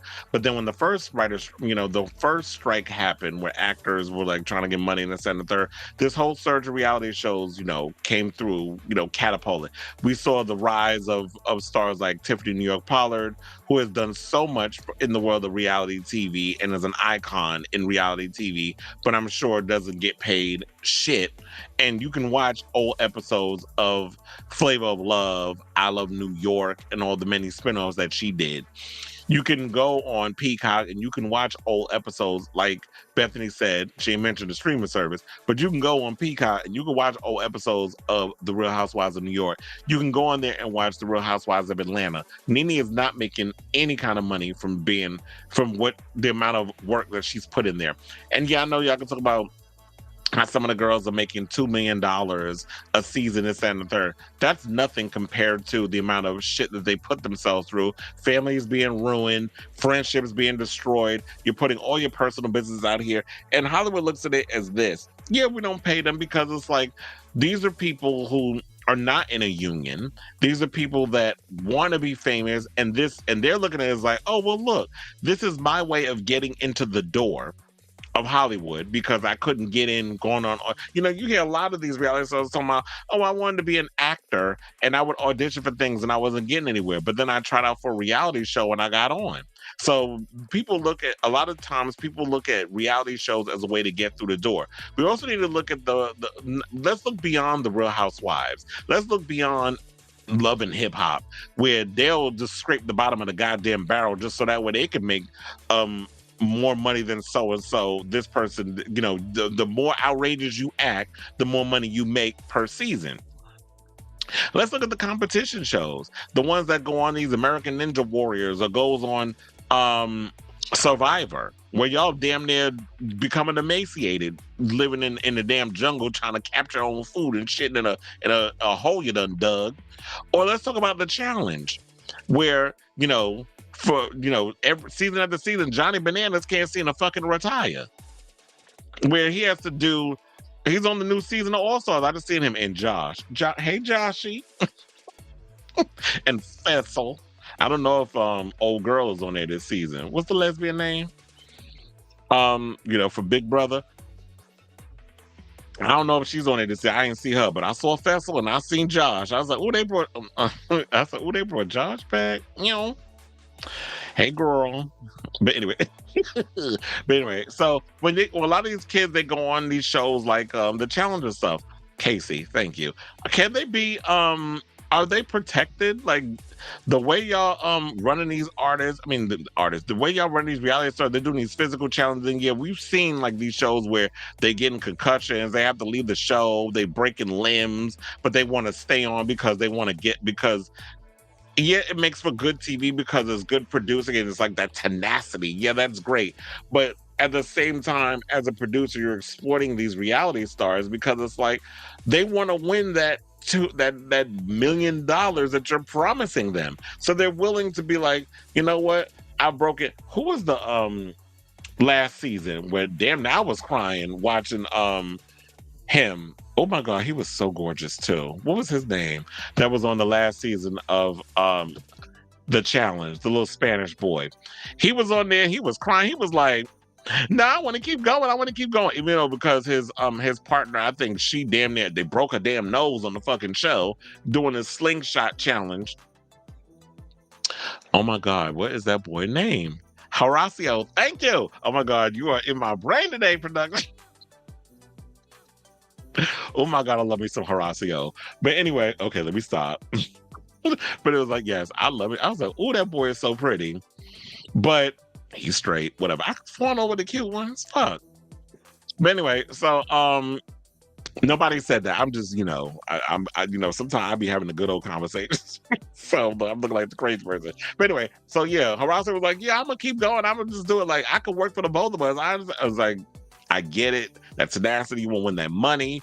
But unfortunately, shit like this happened. That was crazy. That girl could have damn near died on the show because of these stupid little, challenges y'all got them doing. And it's like, Bethenny is correct. Y'all, they don't have that protection. And they need that protection if they're going to, if they're going to be doing these type of shows. So maybe there needs to be a way that they unionize. You know what? Bethenny has wholeheartedly benefited from being on The Real Housewives, and she's paid it forward. Well, you know, she used the show to launch her Skinny Margarita empire, and she was able to be worth hundreds of millions of dollars from her business. So maybe that would be the next thing she could do. She can band together, and I'm sure she knows a lot of wealthy people that could put their money, and she's good at, you know, doing charities and this, that, and the other. She could find ways that maybe she should be figure out how she could create a union for reality stars, because they do need that protection. You know, you see these kids from anywhere from, like I said, The Real World to the Jersey Shore and all these other shows where they put themselves in these situations for, you know, money, success, a little bit of money, some success, momentary, and the fame. And it's like, it could be 60 years old with kids and grandkids, but y'all running these damn episodes that I did 30 years ago, 40 years ago. And what happens? The networks and the streaming services is rolling in the dough, and I'm getting a residual check, or none at all. But if I was to get a residual, let's just play devil's advocate. If I was to get a residual check, it'd be like 3 fucking cents. I'm like, what the hell am I gonna do with this? So I do think there needs to be a union, but who knows? Maybe I would hope that they would come forward with something like this, but I don't know if it would actually happen, because, you know, there's so many people out here who are thirsty and wouldn't be able to follow the thing, because, you know, with SAG and the unions and this and that, they have a thing. They're like, if you cross that picking line and you go and you work, we can deny you ever becoming a member of SAG, and you won't get no work in Hollywood. So they have that protection. Reality stars, there's a lot of crab in the barrels where, so if all these major reality stars that you've seen won't do it, because they want to join together and unionize, you're going to get that unknown nobody who's going to be like, well, you know what? If they won't do it, then I'll do it. But they're not understanding the politics of what's going on, because they're so thirsty to be put on. So we have that also to think about. And I hope it happens, but I doubt it. Because like I said, you know, we got these crabs in the barrels out here. Those ones, you know, that one that'll do anything just to become famous. All right, so let's move on and let's talk about Warner Brothers. So with actors and writers currently on strike, Warner Brothers is scrambling to figure out what to do with their upcoming film projects. Now, shout out to Variety for this tea. Amid 2 contentious Hollywood labor strikes, Warner Brothers Film Group is strongly considering pushing the Timothée Chalamet and Zendaya tentpole Dune to next year from its current November 3rd slot. 3 individuals with knowledge of discussions told Variety. The film is in co-production with Legendary Entertainment, and both parties must agree on a new release date, said one insider. Legendary has yet to be approached by Warner Brothers about a move, but maybe y'all need to, because you know what happened last time. We all started releasing a lot of the Legendary produced Warner Brothers films simultaneously, you know, day and date. That pissed them off in a lot of situations. The Matrix 4, which was terrible any damn way. Y'all released that simultaneously, and a couple of other things. Was it Kong versus Godzilla? That was another Legendary production. Y'all released that day and date. But the guy who did that shit is gone. That's why they brought in David Zaslav, and they brought in James Gunn, and they got Peter Safran. All of them are up in there working now, because they didn't do that deal. The other guy did that deal. So they said another source familiar with Warner Brothers said that releases are moving forward as originally planned, with no formal discussions have been had, but noted that the duration of the union battles are completely unpredictable. Spokespeople for Warner Brothers and Legendary Entertainment declined to comment on the matter. Now, additionally, Warner Brothers is assessing potential new dates for the anticipated movie musical The Color Purple, which counts Oprah Winfrey as a producer, as well as the DC Studios sequel Aquaman and the Lost Kingdom, sources said. The possible date shifting comes as a result of striking unions SAG-AFTRA and the Writers Guild of America at war with show business producers for new contracts. A movie like Dune 2 could benefit greatly from the participation of its all-star cast, which also includes Austin Butler, Florence Pugh, Javier Bardem, and Josh Brolin, and current union restrictions say those actors cannot promote past or future work made and released by struck companies. Well, I think The Color Purple comes out on December 20th, and then 5 days later, Aquaman comes out. I hate the fact that they have them two going head to head with each other, but who knows? I mean, I want to see both. I can't say that there's no audience like, oh, well, there's a specific audience that's gonna go see The Color Purple, and there's a specific audience that's gonna go see Aquaman. Me, I'm a fan of both, so I want to see it. First of all the movies that's on this list that they're mentioning, I definitely want to go see. They said that the Marvels is coming out on November 10th. Lionsgate's franchise reboot of The Hunger Games, The Ballad of Songbirds and Snakes comes out November 17th. Sony's Columbia Pictures labels also set to take the Apple Studios film Napoleon to theaters on November 22nd, directed by Ridley Scott and starring Joaquin Phoenix. I did see the trailer for Napoleon. It actually looks pretty good, but I don't think I will go to the movies to see that. Now, the Marvels, I definitely want to go see that, even though I've seen a lot of the fucking, little dick motherfuckers on social media bitching about the Marvels because y'all hate anything with women, probably because none of those women would give you some pussy any time of day. So that's probably why y'all mad. But anyway, so I definitely want to see The Color Purple, but you can get Oprah Winfrey, since she's not necessarily a segment, but she's a producer and she's like a mega billionaire. So you can get her to show up on a lot of these talk shows, and she'll have to do the heavy promoting if y'all can't come to an agreement. I saw the other day they had Greta Gerwig on The View promoting Barbie. They couldn't get Margot Robbie and Ryan Gosling to promote because, the SAG strike. You can get him. I've seen Christopher Nolan's been out here promoting Oppenheimer.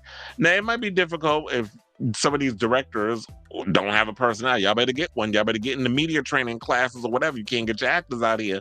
Denis Villeneuve will have to start promoting Dune 2 when that comes out. I know he got a thick French-Canadian accent, but he will have to probably take some media training. If you can't get Timothée Chalamet and Zendaya and the rest of the cast to show up, figure it out.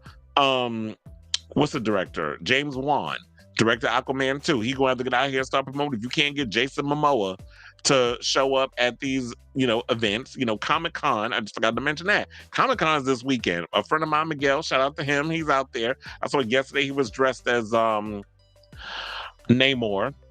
Or was it? Oh no, it was. Oh, was it? No, yeah, it wasn't Namor. And I was like, "Child, you wore that costume last year." But but I seen the outfit. He had, he had the little fins on his feet and this, that, and the other. He had the little shark. But I guess because he did that New York Comic Con, now he's gonna do it in L.A. But today I saw his picture. He was in blue, dressed as Mystique. The gays, they like to, gender swap. So yeah, I want to see all these. And Dune, I was a fan. I love the first Dune, so I'm really excited to see Dune 2. And I got all the emotions and all the feels when I went to see Dune 2, the trailer, and I saw it in IMAX, and I saw it, seen it a couple of times. So I'm really excited to see that movie too. So I'm hoping, we can get to a good place where these movies, we can see these films, and hopefully they wrap this thing up. But look, hold out until these producers and these execs pay you the money that you guys are worth. Don't give up too easy. Hold out, because they're trying to give y'all scraps. Okay, let's move on to our next topic, which is, let's talk about Troye Sivan. So on July 14th, out Australian singer-songwriter Troye Sivan released his sex-positive visual for his new single Rush, and of course, gay Twitter has some thoughts. So here's the thing. I love the song. I told y'all last week I liked it. I love the fact that we have a lot of young queer artists out here like Troye Sivan and Lil Nas X who are being unapologetic in their music. And I remember Troye Sivan, when he released his previous music, I think this might be his third album, but his previous music, it kind of was giving me that slow Frank Ocean, Omar Apollo-esque type territory with the music. It was very laid back R&B pop sort of type of vibe with some synths thrown up in there. But to me, with this album, it's like he's going full on dance. He's being overly sexual with his situation. And I ain't mad at it. And the funny thing was, when I watched the video, I didn't see what other people were seeing. And I'm going to tell you what they saw, because they started complaining. The fact of the matter that when they looked at the video, there was no big girls up in the video. And to me, when I watched the video, I'm like, I wasn't really looking for that. I'm like, okay, it's a bunch of cute little Twinkies twinks, you know, gyrating and humping and making out in the bathroom and doing drugs and snorting poppers and doing, you know, all the things I've done when I've gone to the club. I was a whole hoe, drinking and smoking and doing poppers and punching and doing all kinds of crazy. Like I was getting smoking the weed, smoking the weed. Now I sound old. Like I was, I was, you know, the things. Look, when I looked at this video, it was like it was giving me, you know, Bushwick, Brooklyn. It was giving me Bensonhurst. It was giving me not Bensonhurst. It was giving me yeah, it was giving me very much Brooklyn hipster tease. That's like, or you would see like you would go like to West Hollywood and you see a bunch of twink girls, the twinks.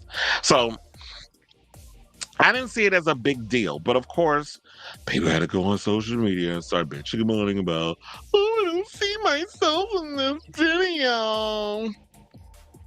Now, before we get to a few of the online thoughts, you know, like I said, I didn't have an issue with, you know, seeing a queer millennial artist unapologetically expressing his sexuality. That's what I looked at it as. And I have to say that Australia has definitely been giving what needs to be given. Like we had Kylie Minogue with Padam Padam. And that's basically all I looked at it as. Maybe I was being naive, or maybe I just don't look to people like a Troye Sivan to be the representation that I'm looking for in regards to music. I just enjoyed it for what it was. I know like we're in this generation now where we feel all like everything has to be all inclusive.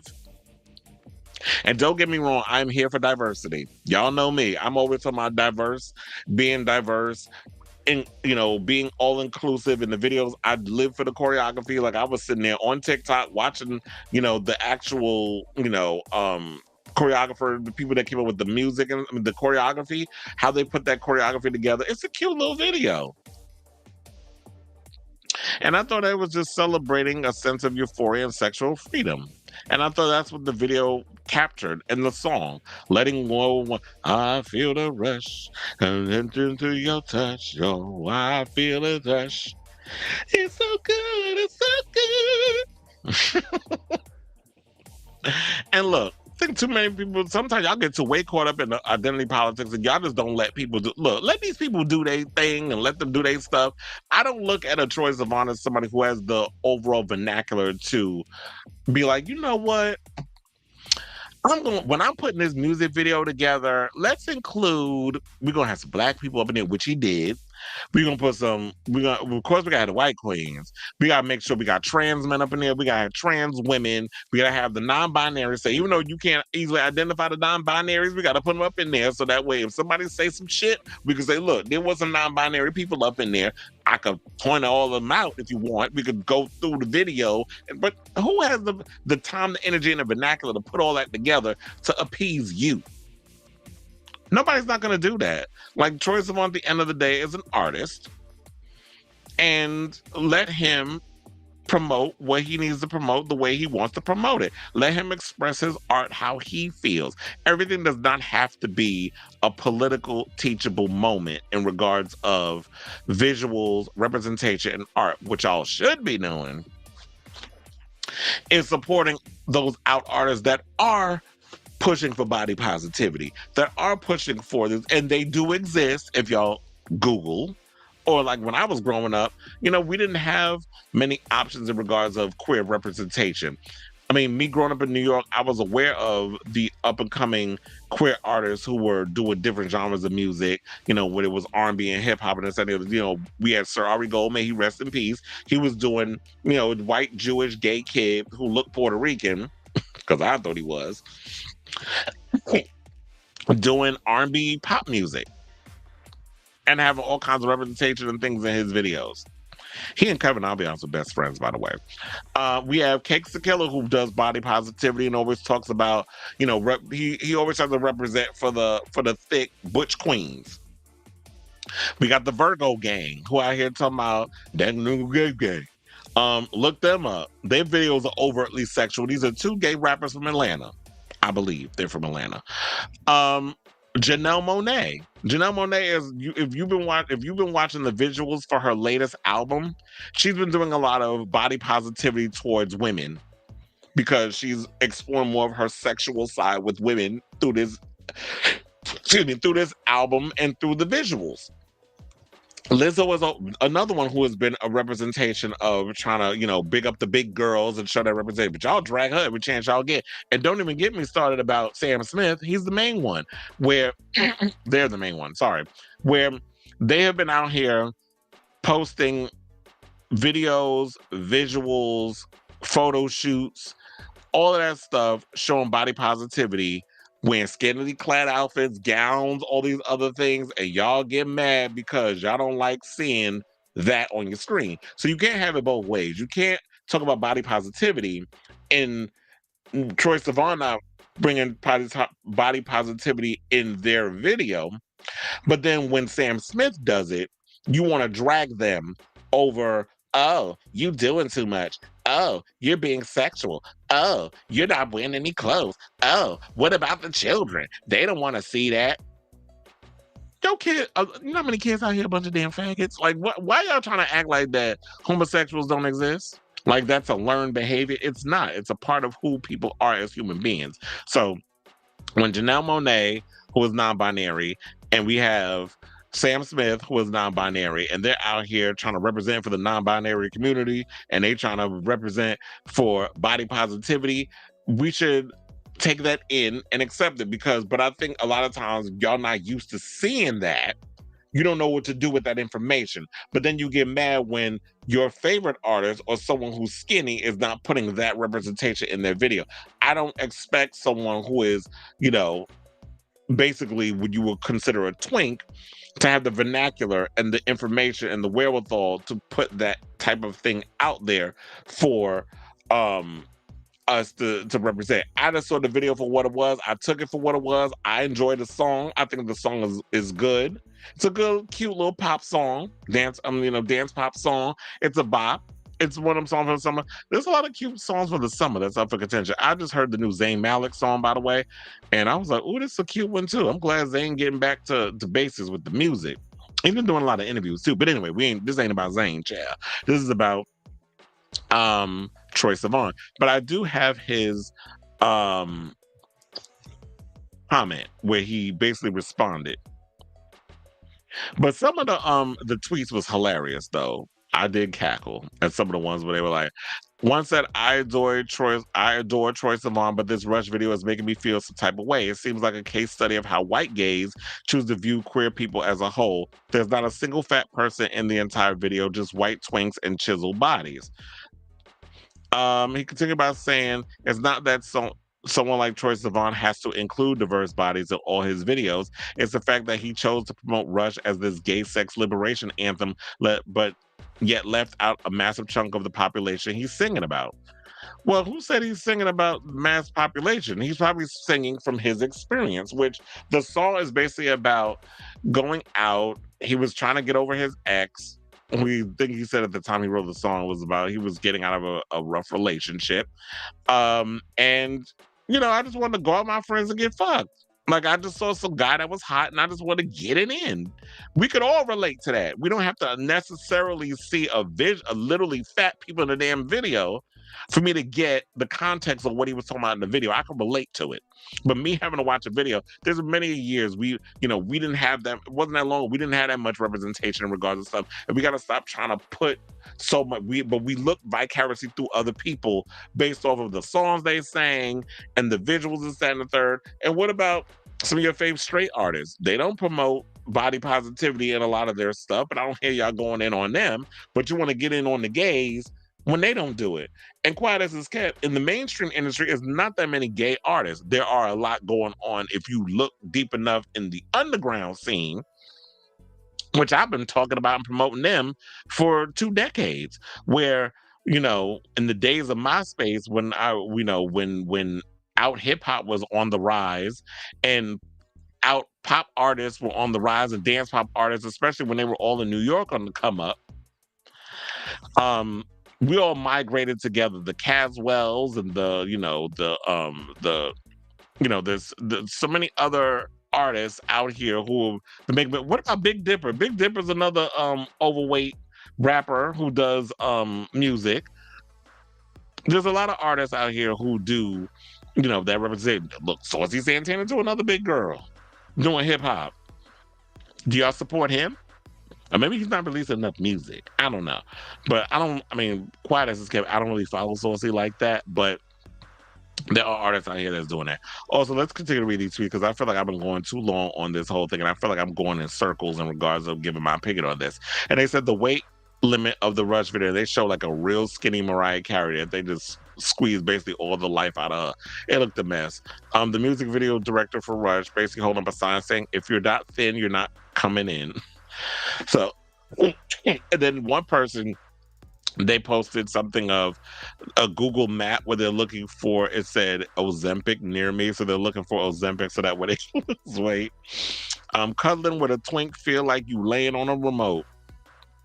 So, you know, there was a bunch of them. Even Charlie XCX, who I love, and has a song on the Barbie soundtrack, by the way. There's a lot of artists. Speaking of which, Sam Smith also has a song on the Barbie soundtrack. The Barbie soundtrack got some bops. I have to let you know. Even Ryan Gosling has a song on the Barbie soundtrack. The Barbie soundtrack definitely was a key. Like, I listened to it yesterday.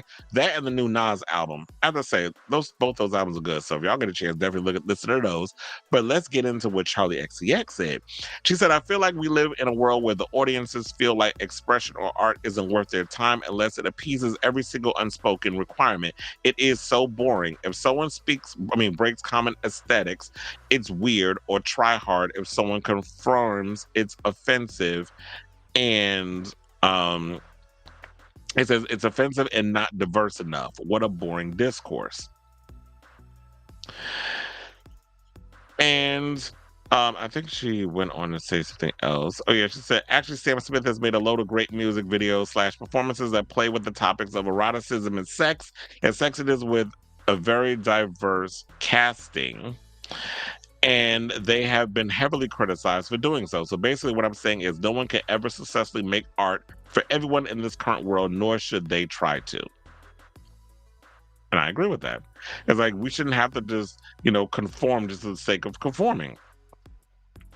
And Troye said, I definitely hear the critique. This is what he said in an interview with Billboard. "To be honest, it just wasn't a thought we had. We obviously weren't saying we want to have one specific type of person in the video. We just made the video and there wasn't a ton of thought put behind that." He also criticized the body shaming he received himself as a result of the video, saying, "There was this article yesterday and they were talking about the lack of body diversity, and in the same sentence, this person said, 'Eat something, you stupid twinks.'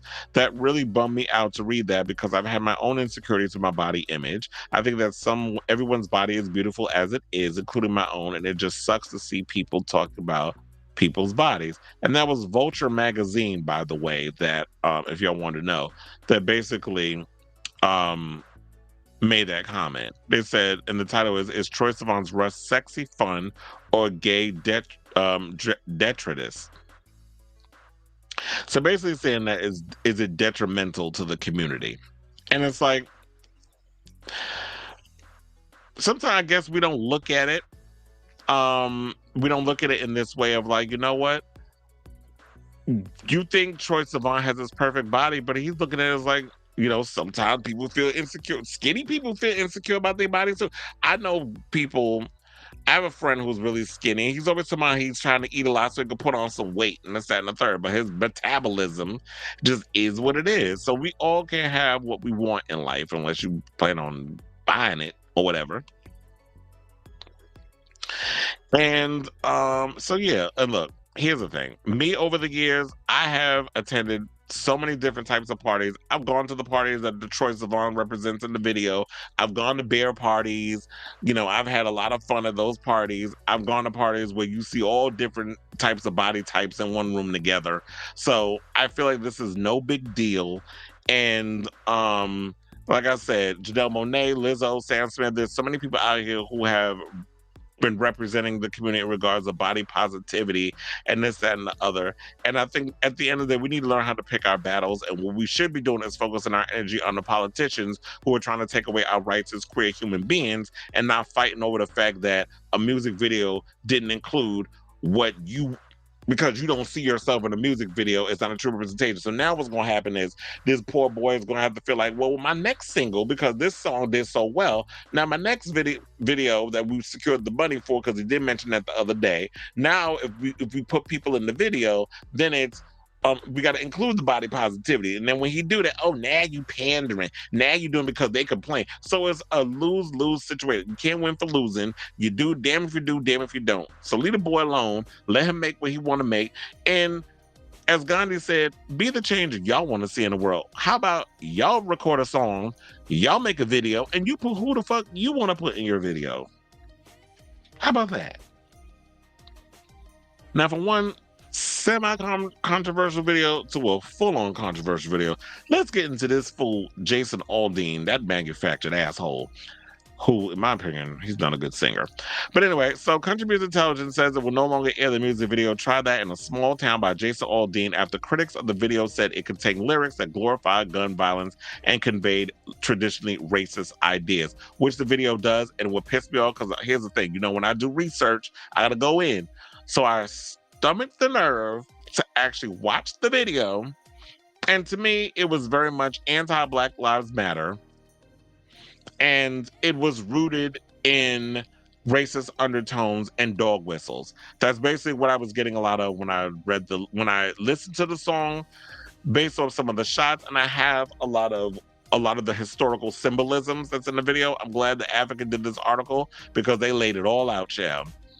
So, what irritated me was that there were people that was in, because I read the comments too on YouTube, and one girl's like, I'm a 40-year-old Black woman, and I watched the video, and I agree with everything that's happening here. I didn't see no racist this, that, and that. I said, okay, first of all, you don't have the vernacular to even understand what the fuck you're watching, probably because you don't understand history, let alone your own fucking history, because we live in a time now where we have people like that fat fuck, Ron DeSantis, trying to erase history and trying to teach all kinds of the recent story that came out about the whole slave thing where they benefited and they learned things from slavery. Now that's what he want to fucking teach in school. So you're out here trying to sell misinformation and trying to keep people from learning actual education of what's going on. And this is why we need, what I love about art is that a lot of the art that they're trying to ban basically brings forth a lot of the history that a lot of these politicians are trying to erase.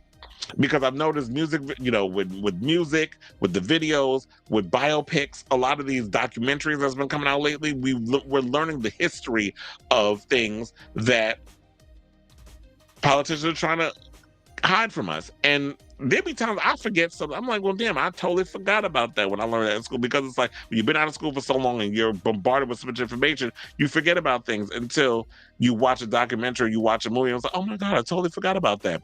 It's like a lot of people had no idea about the Tulsa Massacre until they saw Watchmen, the HBO TV series. When they talked about how the white people came in, Black people were creating Black wealth, and the white people came in and burned it all down and killed all them people. People were not aware of the history until they included it in a TV show. And like, that happened. So then that caused, watching that, did this really happen? Let me do the research and let me look it up. But like I was saying about that Black woman that made that comment, first of all, I've learned a long time ago that all skin folk ain't kinfolk. So I wasn't surprised that some coon would jump in the comments and make that comment. And just because you're not aware of it, and just because that's not what you got from it, doesn't necessarily mean that's not what was there. So now on the surface, Try That in a Small Town checks off all the classic country cliched boxes. Small towns, guns, and pro-police sentiment. But when diving into the lyrics, coupled by imagery in the recent video, listeners interpreted a message that is at best was a dog whistle, completely devoid of artistic purpose and historic context, or at worst, the celebration of segregationist small town America, lynching and all. Cuss out a cop, spit in his face, stomping the flag and light it up. Yeah, you think you're tough? Well, try that in a small town. See how far you make it down the road. Many commenters online noted that the word scene invoked the image of a sundown town, all-white towns in the United States that exclude people of color through threats of violence and lynchings, saying there is no non-racialized way to write a song about lynching. When Jason Aldean sings, "See how far you make it down the road," which I remember watching a lot of movies and stuff in history. They make it down the road. What happens? The car gets shot up and don't make it all the way down the road. The people dead. They get dragged out the car. They get hung, castrated, all kinds of shit. I've seen the movies. I've seen the documentaries. I remember when I went to away at a family reunion, and we went to like this Black History Museum, I believe that was in Maryland, Baltimore, and learning about the history of slavery and the things that the slave masters did to Black men and women, cutting babies out of their stomachs, doing all kinds of crazy stuff. And we would see the graphic videos, the pieces of art that they made to show us what a lot of these people were doing during those times. So, what they said, okay, so then while the lyrics don't mention race directly, which you don't need to. See, this is another thing too. People think just because you don't say the N-word in a song, just because you don't show people being lynched in a song, just because you don't show all those things in a visual, then you can't be talking about slavery. There's such things called microaggressions. There's dog whistles. There's certain things you don't have to say it for it to be so. There's symbolisms. And what people of color have learned when you've grown up in a world rooted in racism, built on the backs of slaves, you are taught to detect the microaggressions. You're taught to detect a dog whistle when someone is discriminating against you for being Black.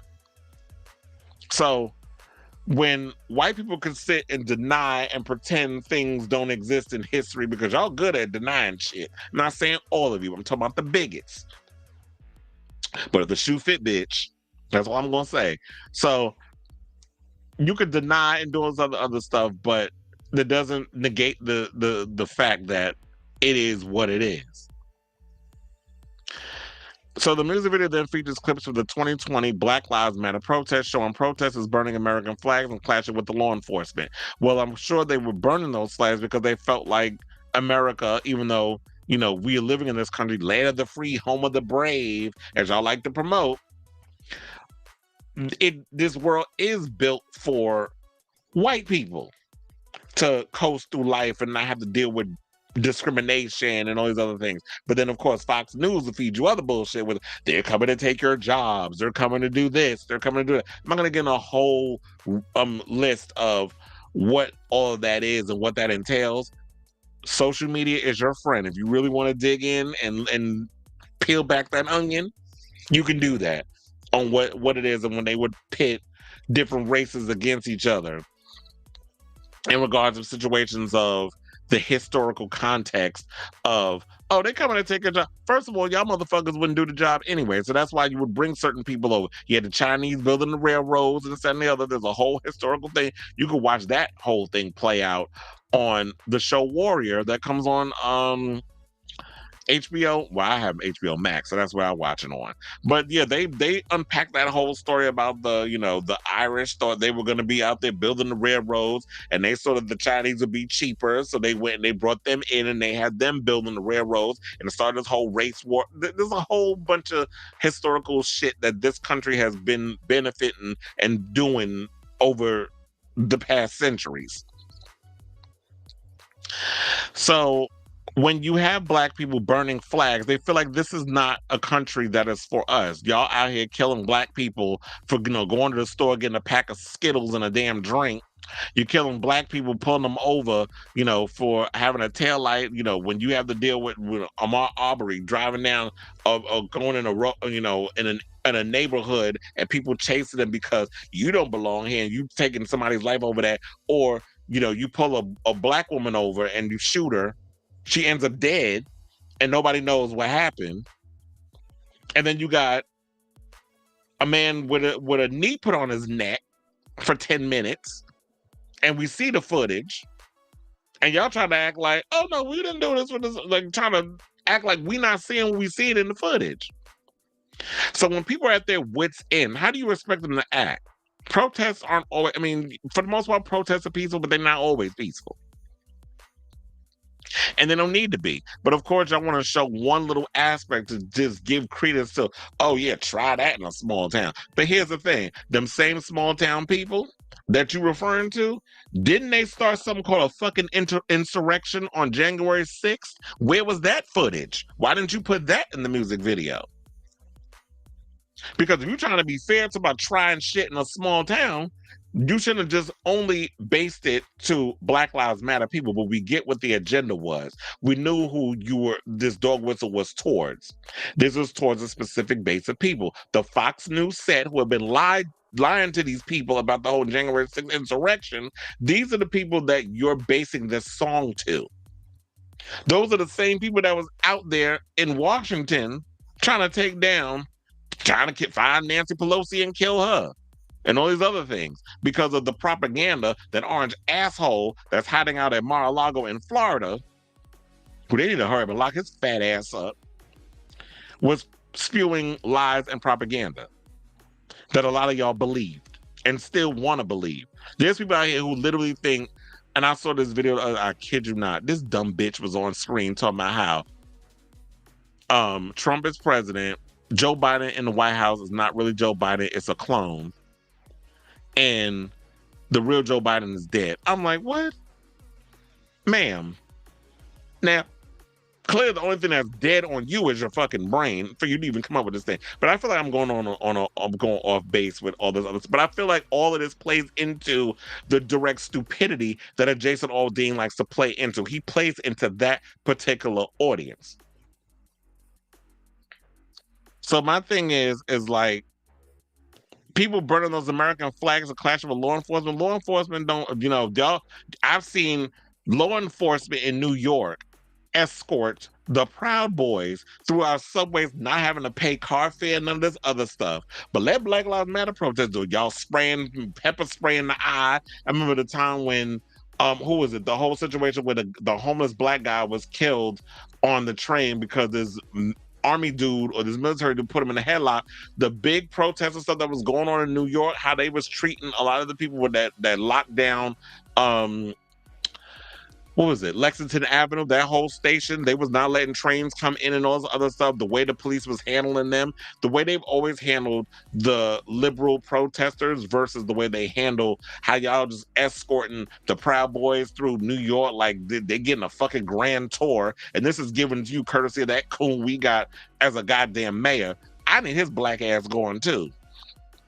But I feel like I'm going on a tangent. I'm going on a whole political tangent right now. But anyway, to wrap this shit up, they said Aldean didn't even write the song. And this is what it is that I felt like because he didn't write the song, he could do some fucking denial bullshit.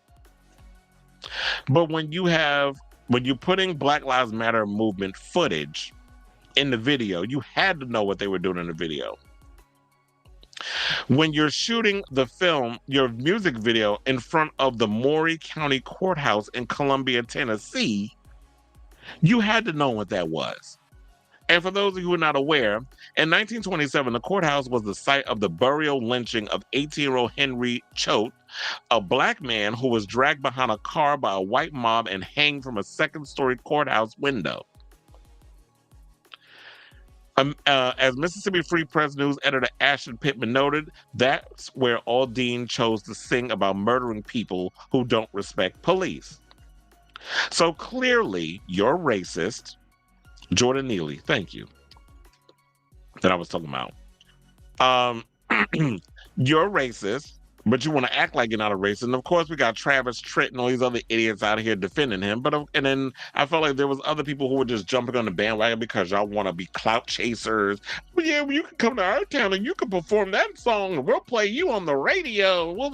So it's like, just say you're a racist so we know where you stand. Don't try to play this off as, oh, y'all trying to destroy free speech. Free speech does not excuse hate speech. That is not what y'all love to run behind this thing when it suits your damn narrative. And y'all were the main ones that was talking shit about, whenever liberal people come out and they start saying certain things, it's like, oh no, you can't say this, you can't say that, and this, that, and the third. But then when it comes to, y'all with your little racist dog whistles, all of a sudden it's a violation against your free damn speech. No, you don't get to say things and root your bigotry and spread your propaganda and your lies and your bigotry and then try to be like, oh, it's a violation of my rights as a human being. Sure, you have the freedom to say whatever the fuck you want to say, but you have to realize there are consequences that comes with that freedom. There are consequences that comes with the racism that you spew and the things that you say that discriminate against a group of people. And that's what this video does. You know exactly what you were doing. You know exactly where you were filming this video. You cannot tell me you didn't know that you just all of a sudden just showed up and decided to just perform a video and you had no idea what song you were singing, where the locations you were going. You have to do a whole shot list when y'all shoot music videos. I've done enough. I've gone to film school. I've worked on movie sets. I've done these things. I know how this shit works. You're not gonna piss on my leg and tell me it's raining. So that's the thing that gets me with you white people. If y'all gonna, or you bigots, just bigots in general, because we got the Clarence Thomases and the Candace Owens and them too. If you're gonna say some shit, if you're gonna stand behind the bullshit that you want to spew, you need to own it and not hide behind it and try to act like you didn't know what the hell you were doing when you shot the video. Now, speaking of which, The View weighed in on the video as well. And this was on July 20th. And Whoopi said he talks about life in a small town that's different, and he chose these images. He's got folks with the Black Lives Matter movement, and he's talking about people taking care of each other. And I find it so interesting that it never occurred to Jason or the writers that that's what these folks were doing. They were taking care of the people in their town because they didn't like what they saw. Just like you talk about people taking care of each other in small towns, we do the same thing in big towns. You just have to realize that when you make it about the Black Lives Matter, people kind of say, well, are you talking about Black people? What are you talking about here? Sunny Hostin also noted what was evoked for me was those sound down areas. My mother and father, because they were an interracial couple, were run out of the South Carolina by the KKK. My father is still scarred from that experience. So don't tell me that not only was he aware of what he was doing by using that imagery, he embraces that imagery. Unfortunately, this became the #1 song on US iTunes. We have a problem in this country about race, and the biggest problem is we refuse to admit that it exists. So, there you have it. If y'all have not seen the segment, you should definitely check that segment out. But it's just like, yeah, don't try to hide behind your racism. If you're a racist, just be open about it. Just be honest. It's like, then we know where we stand with you. I just hate when people promote certain things and they think that we're too stupid to do the research and to actually call out the subliminals that you're promoting in your music and in your videos. That's all. Okay, so we have one more topic that we're going to do, and then we're going to take a break. And that topic is, let's lighten up the load, because we've been getting a little too political in the show today. Let's talk about Nene Leakes' son getting arrested for Fenty possession. So, and yeah, I'm here for, what Sonny said and this, that, and the third. And it's just like, sometimes this is why, when they go on there and they say their foolishness, these artists, it's up to us talking heads to really give y'all the real information and to let you guys know what the real tea is. Because we can't let these idiotic snowflakes like the Jason Aldeans and the Kid Rocks and those other morons spew their bullshit and get away with it. So if y'all want to let a racist ass song go to the iTunes, him and Morgan Wallen and all the other fools, if y'all want to sit out here and promote bigotry, be my guest. I heard the song. The song is trash. Even if it wasn't like about sundowns and shit, the song is like your typical cliched country song. So anyway, let's get into this Nene Leakes story, as I said earlier, because I'm ready to move on from that foolishness. So Nene Leakes' son Bryson was arrested, excuse me, earlier this week by police after they found Fenty on him while outside a home in the city of Lawrenceville. The reality star Nene's son was charged with possession of a controlled substance and loitering. A police report revealed that Bryant had been evading police and claiming he knew the people that lived at the residence, which was false. While speaking to police, Bryant told officers he was his younger brother, Brent Leaks. It wasn't until days later the prosecutors realized Bryant had given them a false name. As a result, Bryant was hit with an additional charge of providing a false name to police. Court documents revealed the arrest triggered a potential probation violation in a separate case. At the moment, Bryant remains behind bars in Gwinnett County. And yes, as of this story, he's still in jail. Nene has left his ass there. She is not paying his bills. She's not paying his bail money. She has left his black ass behind bars. And sorry, no shade, I have to agree with her. Like, Nene is giving me what my mother said to me if I ever commit a crime. She said, you do the crime, you do the time. Now, if you're going to do something stupid when you should know better, and Bryant has been into some things over the years. The boy has been in trouble for a long time. I don't know if it's because Nene was chasing fame so much that she was neglecting her children. She was, chasing Greg and chasing that bag and all that other stuff that she was doing throughout the years and entertaining us and everything, and we were living for it. But I don't know. I know Brent was having issues. He had medical issues and he was just in the hospital. I remember we did that story. But I do remember that that Bryson, he's always kind of been troubled and he's always been going through some drama and he's got more drama because Bryson was sued over alleged unpaid child support only months before being thrown in a Georgia jail. And this is according to Radar Online. Now, according to court documents obtained by Radar Online, in November, the Georgia Department of Human Services filed suit against Bryant. The suit claims Bryant has been ordered to pay child support for his alleged daughter, Bria, who his ex-girlfriend Simone Davis had. He has previously disputed the paternity of the child. In the new case, the Georgia Department of Human Services says Bryant had failed to make his $203 per month support payments and was in arrears totaling $4,357.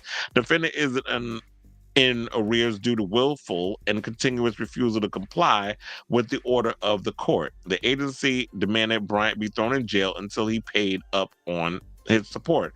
Further, it demanded he hand over copies of any paychecks he received. Bryant never responded to the case. Last year, Davis, the baby mama, trashed Leaks, writing, "How do you blacklist me and your family, telling me you'll make sure I never work with anyone on TV, but now you're crying that the industry is blacklisted you?" Davis is referencing Leaks' battle with Bravo, who she accused of keeping her off the air after she after alleged racism.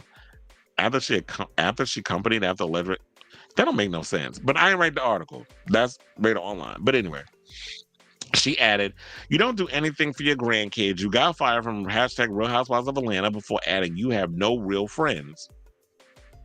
Well, goddamn. The baby mama is reading and dragging, she basically out here in these good old streets dragging Nene.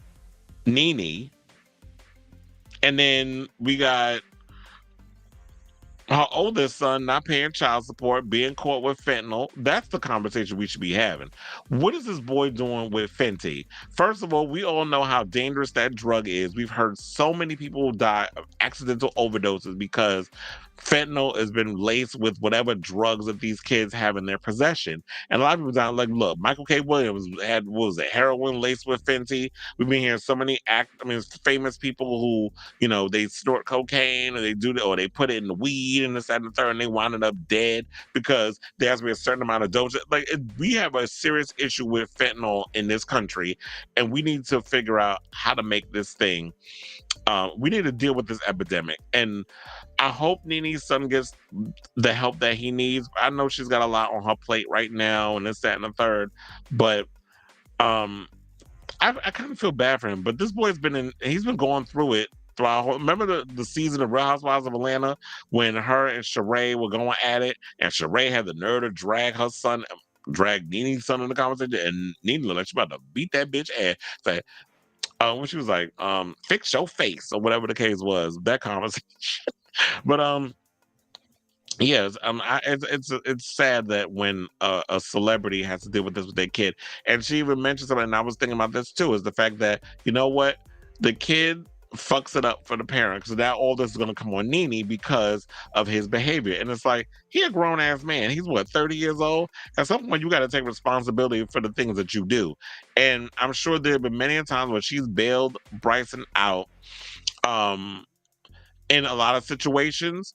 And at this point, she's like, you know what? You got to grow up and you got to be able to, you got to do dumb shit, dumb grown man shit. You're going to have to handle it like a grown man.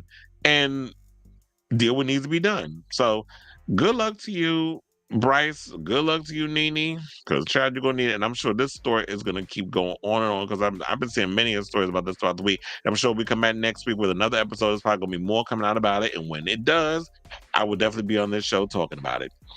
All right, so let's get into this Andy Cohen story, and because it pertains to Real Housewives, since we're already on that thing, and then we'll take a break. So after the successful premiere of the Real Housewives of New York City reboot, franchise creator Andy Cohen is hinting that more housewife franchises could see a reboot in the not so distant future.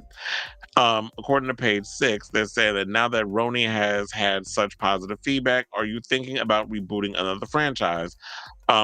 Rebooting other franchises. One fan asked Cohen on new social media app Threads, which I'm not on, by the way. I should let y'all know. You know, I'm thinking about it. I'm going back and forth with Threads, but I already told y'all I'm a little hesitant to be jumping on this new stuff. The Real Housewives executive producer simply responded with a thinking face emoji. Cohen's simple answer instantly got picked up by several Bravo fan accounts, where fans flooded the comments with suggestions of franchises that needed a facelift. And pretty much they said the same things I said, because these have been the overall complaints. So Queens of Bravo posted on Instagram, oh, the girls just got put on notice. Now that RHONY put the whole RHONY comment. So some people was like, Real Housewives of New Jersey needs a reboot. I'm so tired of the Melissa Gorga versus Teresa Giudice storyline, one fan commented, referring to Gorga and Giudice's seemingly never-ending feud. Someone put in all caps, New Jersey next, with 5 exclamation points. Actually, 6 exclamation points. As a Real Housewives of Atlanta loyalist, start with them, please. No shade when user requested. RHONY needs to bring back several cast members that have genuine relationships, or we need a whole reboot. This current group of co-workers plus fake storylines, another child in. Yeah, y'all definitely coming over as co-workers and not friends. It's honestly the inevitable future of the franchise. You can't have successful shows with the same cast for 20 years, one fan summed it up. Cohen 55 and Bravo famously made headlines in March 2022 when they announced they'd be completely recasting the beloved Big Apple franchise for season 14. The new show consists of Jenna Lyons, Saida Silva, Erin Dana Licky, Uba Hassan, Bryn Whitfield, and Jessel Tank. I have to say, what I thought about the premiere of RHONY, it's bad. I won't say it's great. I'm going to give it a chance because I want to get to know these women a little better. It's only, one episode that they aired. So I don't have an overall consensus of it. What I do like about this show is that the girls live all over New York. It's not just, oh, we're just going to showcase women on the Upper East Side. That's only one aspect of New York. I like the fact that we have women that live in Brooklyn. We have women that live over in this borough and that borough, and they all kind of just meet up and hang out, and they got the little crazy kids and this, that, and the third. So it's a cute show. And I like the fact that we're seeing these sophisticated, high society women who actually have real jobs in the industry that kind of mingle and know each other. And I think that's the thing that's been missing from the Real Housewives, is the fact that, yeah, you can have your drama, but you have to have the format that has always worked is you bring a bunch of women together who they are genuinely friends, or they travel within the same social circles. And yeah, you have your little fights, but then you break up the makeup and that sort of thing. The shows have been missing that. I do agree with New Jersey. I'm tired of the ongoing Melissa Gorga feud. I already know with the new season and everybody coming back, it gets tiresome when you have to deal with these women who are consistently fighting over a bunch of nothing. Nobody wants to take responsibility for whatever it is that they've done in the past. The reality is Melissa and Teresa genuinely hate each other, and they're continuously fighting, or the producers want them to fight for our entertainment. And it's getting old, and it's getting stale, and it's getting tired. And I do feel like y'all need to reboot. If y'all don't come to a resolution after this season, it may be time to reboot Jersey. Get rid of these other broads and bring us a new fresh meat. As far as Atlanta, Atlanta has become stale. I've only watched two episodes this season. I was so bored with these current crop of women. Y'all really have no storylines. Y'all just trying to create drama for the sake of drama. I'm bored senseless with these broads. I'm tired of Candy.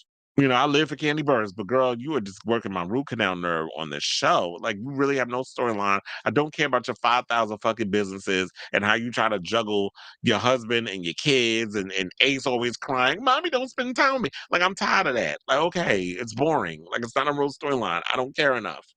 Um, so Roa may need to get rebooted too. I'm sure there's plenty of people out there who's faking like they got real gigs going on in Atlanta that y'all can put them in and have them do stuff. I feel like, and I do agree that you can't keep doing the same show with the same people for 20, 25 seasons. Yeah, you could do a Law and Order with Mariska Hargitay because she is like the main chick. Or you could do 35 seasons of Grey's Anatomy because Ellen Pompeo is the lead. But you notice when you watch those shows, many of the actors who have started out being part of the core cast have come and gone. They rotate them. So you may have to do that with these reality shows. You may have to do a whole rejudge, a whole reboot, and I think y'all need to do that. Now, with the New York girls, the old ones like Ramona and Sonia and them, first of all, Sonia and Luann have a reality spinoff show where they were in a small town or whatever. I forget the name of it. It's actually pretty funny. I watched I think maybe the first 4 episodes. I binged them the other day. I had a cackle. I love Ramona. Not Ramona. I love Sonia and I love Luann. Luann is pretty much like it's very Laverne and Shirley if you watch it. Um Luann is very much like the real serious, let's go out there and have a good time thing and doing what needs to be done. And Sonya is just unpredictable. She's messy. She's falling all over the place. She's hunching, you know, cute little southern boys that drive dirt trucks and this, that, and the other. So it's a cute show, and I'm thoroughly enjoying it. And so give them little shows on the side so that way we can still enjoy the OG girls, but then reboot the franchise with like the RHONYs with new people. Same thing with RHONY Legacy. They're doing no, not RHONY Legacy. It's Ultimate Girls Trip. They recently, I believe, shot in where did they film? In St. Bart's. They shot with the New York girls. Ramona, Luann, Sonia Morgan, and a bunch of others. They filmed, in St. Bart's last month. Of RHONY Legacy, Ultimate Girls Trip RHONY Legacy, because they were trying to do a separate Real Housewives of New York legacy show, but now they've did it as a Ultimate Girls Trip, which is like, we'll pay you guys a lot of money, we'll shoot you for a week in St. Bart's and see what ensues and if the fans even care. So good luck to y'all. I do think that this franchise does need a reboot because the show's been on for too damn long. Like, you had OC had 17 damn seasons already. So yeah, it's time to rejudge the thing, especially with reality TV about to be at the forefront yet again because of this writer's strike. That's what needs to be done. So let's take a break. When we come back, we got tea on SWV singer Coco's son, who was throwing shade at a viral clip of gay man slamming flamboyant gay man. I'm gonna give my tea on that. Joe Manganiello filing for divorce with Sofia Vergara. I got my thoughts on that. Kim Kardashian, to my she regrets quickly jumping into a relationship with Pete Davidson.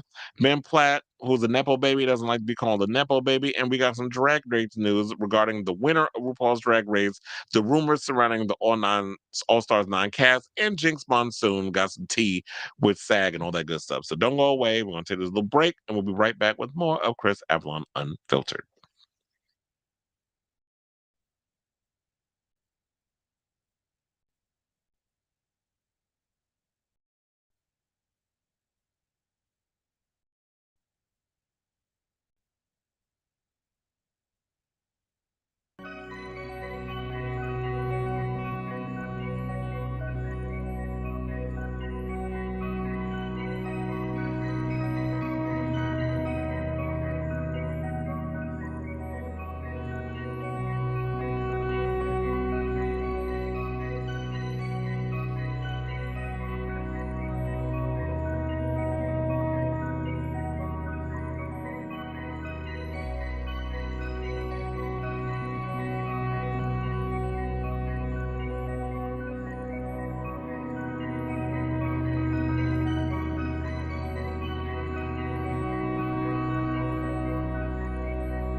my opinion, and carry in. Oh, it's Chris Avalon Unfiltered, bitch.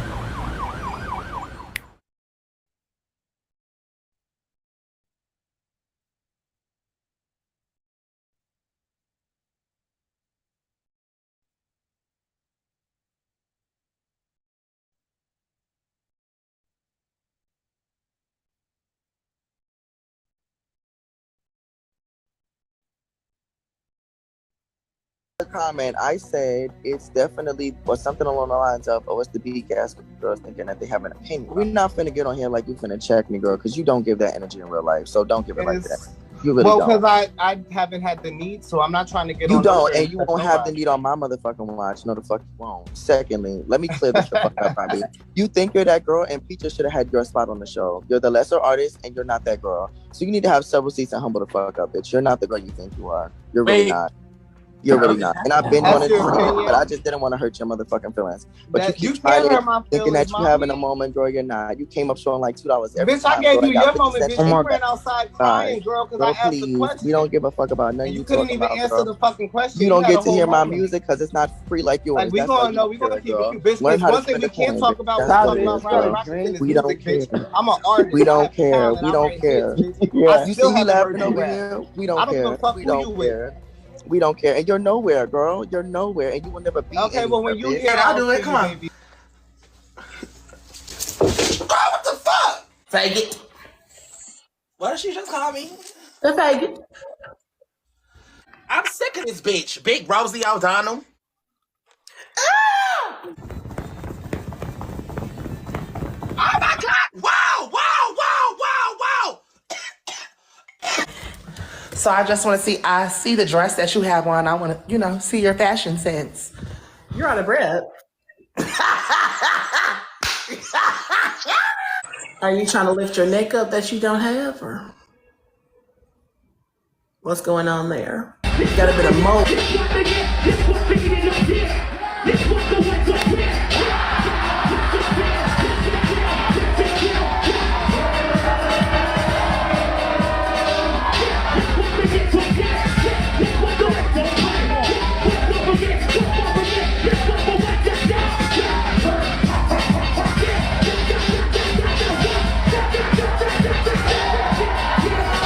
Well, is it safe to say that you might be getting a divorce? I always look better on my own. Okay, well, I mean, have you been in contact with him at all?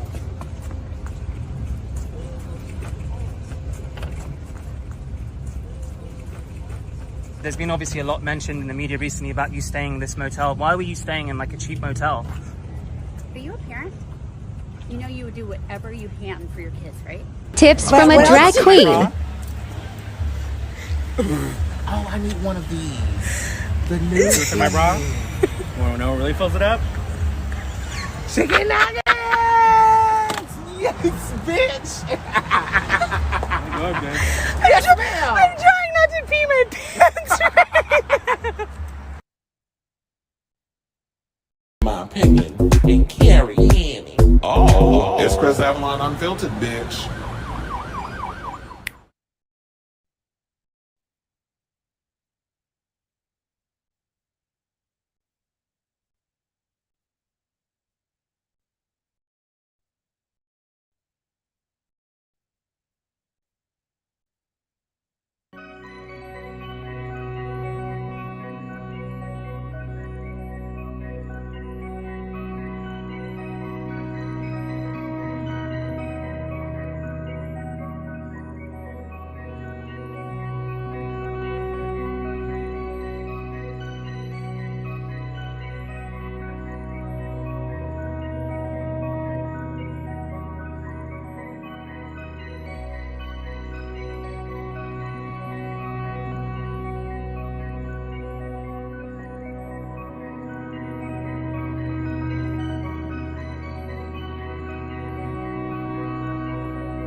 Welcome back to the show.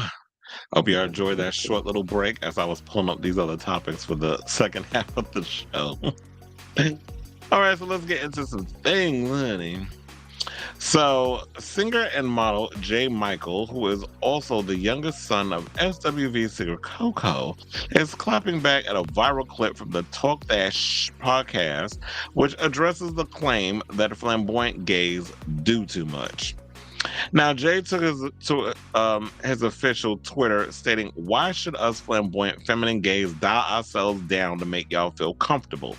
He continued, "Y'all get all the jobs. You could say whatever without any consequences. Shut up. If I'm not mistaken, wasn't a bill just passed saying that businesses can deny employment to gay people? Are us gays still not fighting for our rights every day?" Now, to give context of what Jay is talking about, there was some skinny ass Sid from Ice Age looking queen who got on social media, did some video, with wearing a coral reef necklace and fishbone stitch braids down her back, talking about the girls was doing too much. It's like, ma'am, if you don't sit you got a friend in me, Sid from Ice Age down somewhere with this bullshit. But anyway, we have a clip that I want y'all to see to give it a little more context, and then we will come back and talk about this foolishness from these pick-me, self-hating.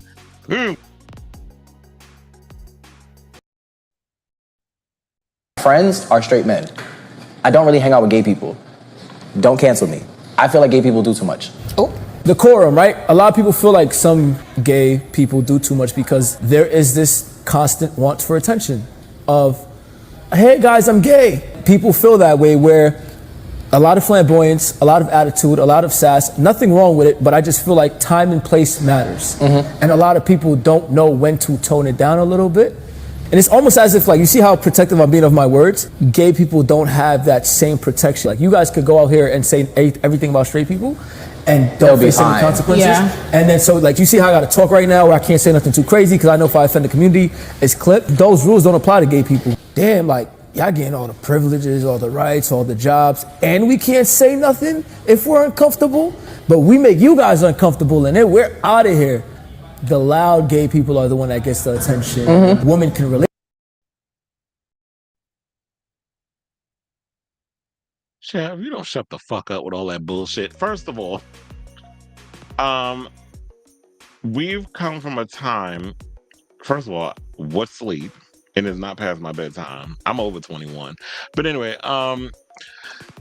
what gags me is the fact that you have people talking about gays are doing too much. I'm like, in what way? Because you have gay guys who can't, unfortunately, hide their sexuality by wearing, clothes that are deemed unclockable. So I have to wear like a jersey, pants hanging off my ass, a backwards baseball cap,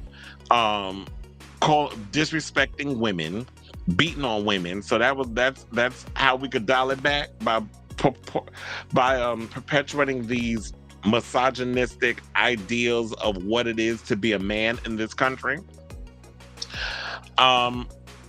To me, I've always advocated for the femme queens because I've reiterated this so many times. If it wasn't for the femme queens, we would not have the rights that we have in this country today. It was the trans women, it was the femme queens, even the butch queens was out there fighting a good fight for us to be able to advocate and to live within the spaces in which we feel comfortable. And femme queens should not have to dial back who they are to make you as a human being feel comfortable. It's a bunch of bullshit. Like, I don't understand why there's always this issue with, oh, well, I have to, and then it's always, you're saying something ignorant. You're saying something rooted in bigotry and stupidity, but then they always try to back it up with, don't cancel me. I know I'm gonna say something that's controversial, or I gotta watch my words carefully because, no, if you're wrong and if your commentary is rooted in bigotry and ignorance, then yes, you're going to be called out on it. How many times do I have to reiterate the word accountability when people say things that are rooted in ignorance and lack of education? So my thing is, these little sissy ass punks, I don't understand how. To me, I feel like if your so-called straight friends are living for you and accept you for who you are, they don't give a fuck about, you know, your behavior and how you carry yourself and all the other stuff. A lot of my friends, like a lot of my closest friends, besides David in the comments, my straight male friends, they accept me for who I am. I be going out with them and I'll talk about boys that I want to hunch and this, that, and the other. And they sit and laugh and we all joke and all this other stuff. They're not offended. They're not bothered because they're more mature. They're also a lot younger. Like one of my other friends, Brandon, he's like, I think he just turned 30. And my other friend Esteban, he's like, what, 34, 35. So a lot of the straight friends I hang out with were from my AMC days. They're a lot younger and they're more liberal and they're more open-minded. So they don't care about all that extra stuff. I'm crying. He said I ignored it by watching the Rush music video 4 times. Oh, I already made my comments on that earlier. And my overall thoughts is I'm Team Troye Sivan in that whole situation. We'll have to have that conversation in a phone call because we got a lot of tea to talk about, girl. But anyway, yeah. So I say all this to say, okay, let's get to what Jay also said. He said, I'm so sick of these podcasts. You MFs go up there and y'all run y'all's mouth just for the views. No thoughts, just word. Brains smoother than a smoothie. He sounds just like his shady ass mother, and I live for it. And I get off work in an hour, so if anybody want to debate, I got time, because one thing I'm going to do is talk my SHIT about when topics like this comes up. And I remember I did go on that podcast Instagram, and the guy was like saying all his bullshit on there. I don't even care enough to read that. But, you know, it's the conversation of men hiding their sexuality rings. I didn't care enough to read what the other guy had to say, because I was like, it's just whatever. I don't have no problem with gay people, but I just gave my... I was like, okay, girl, have a seat. The conversation of men hiding their sexuality rings true to J. Michael and his mother Coco opened up in 2021 after being asked if it was hard for her to accept Jay's sexuality. Coco responded, "It was not hard to accept my son's sexuality at all. I'm his mother, so I already knew what it was, and I was just waiting for him to figure out what it was. And when he came to me and told me, I was like, you finally figured it out." So, like I said, I wholeheartedly agree with Jay. I love my femme queens, and I have to keep reminding these self-hating queens that, like I said earlier, if it wasn't for the trans women and the femme girls, we wouldn't have gotten as far as we have in regards to queer rights in America. So do not listen to these pick-me type of sissies who don't love themselves enough to work through their internalized homophobia and childhood traumas. Now, if these so-called straight friends, as I said before, really accepted y'all for who y'all were as gay men, then you wouldn't have to dim your own light in order to make other people feel comfortable around your flamboyant energy. So, femme queens, continue to unapologetically live out loud and proud. And as Emma Honeycutt used to say back in the Disney on them episodes, as queer as folk, let your flame burn bright. So let's move on to our next topic, which is Joe Manganiello filed for divorce with Sofia Vergara. Now, you know, it came out on Monday that they had separated, but then on Wednesday, it came out that Manganiello officially filed for divorce, citing irreconcilable differences. Now, the court documents, per the outlet of page 6, confirmed that the exes had a prenup. They will each keep their own assets accumulated during the union, which is great, because that's what I would want to get if I was to ever get married. I was like, let me just take my shit, you take your shit, let's go our separate ways. The actress said in an exclusive joint statement to us, at the time we have made the difficult decision to divorce. Now, Vergara is 51 and Manganiello is 46, by the way. And they've been married 7 years. I'm going to tell you why their age plays a part in this next thing I'm going to bring up. As two people that love each other and care for one another very much, we politely ask for respect of our privacy at this time as we navigate this new phase of our lives. An insider added that the reason for the split, Sofia and Joe have been growing apart for a while now and are taking some distance from each other to contemplate their future. Rumors then began to circulate about what else had torn the once madly in love Modern Family alum and Magic Mike star apart.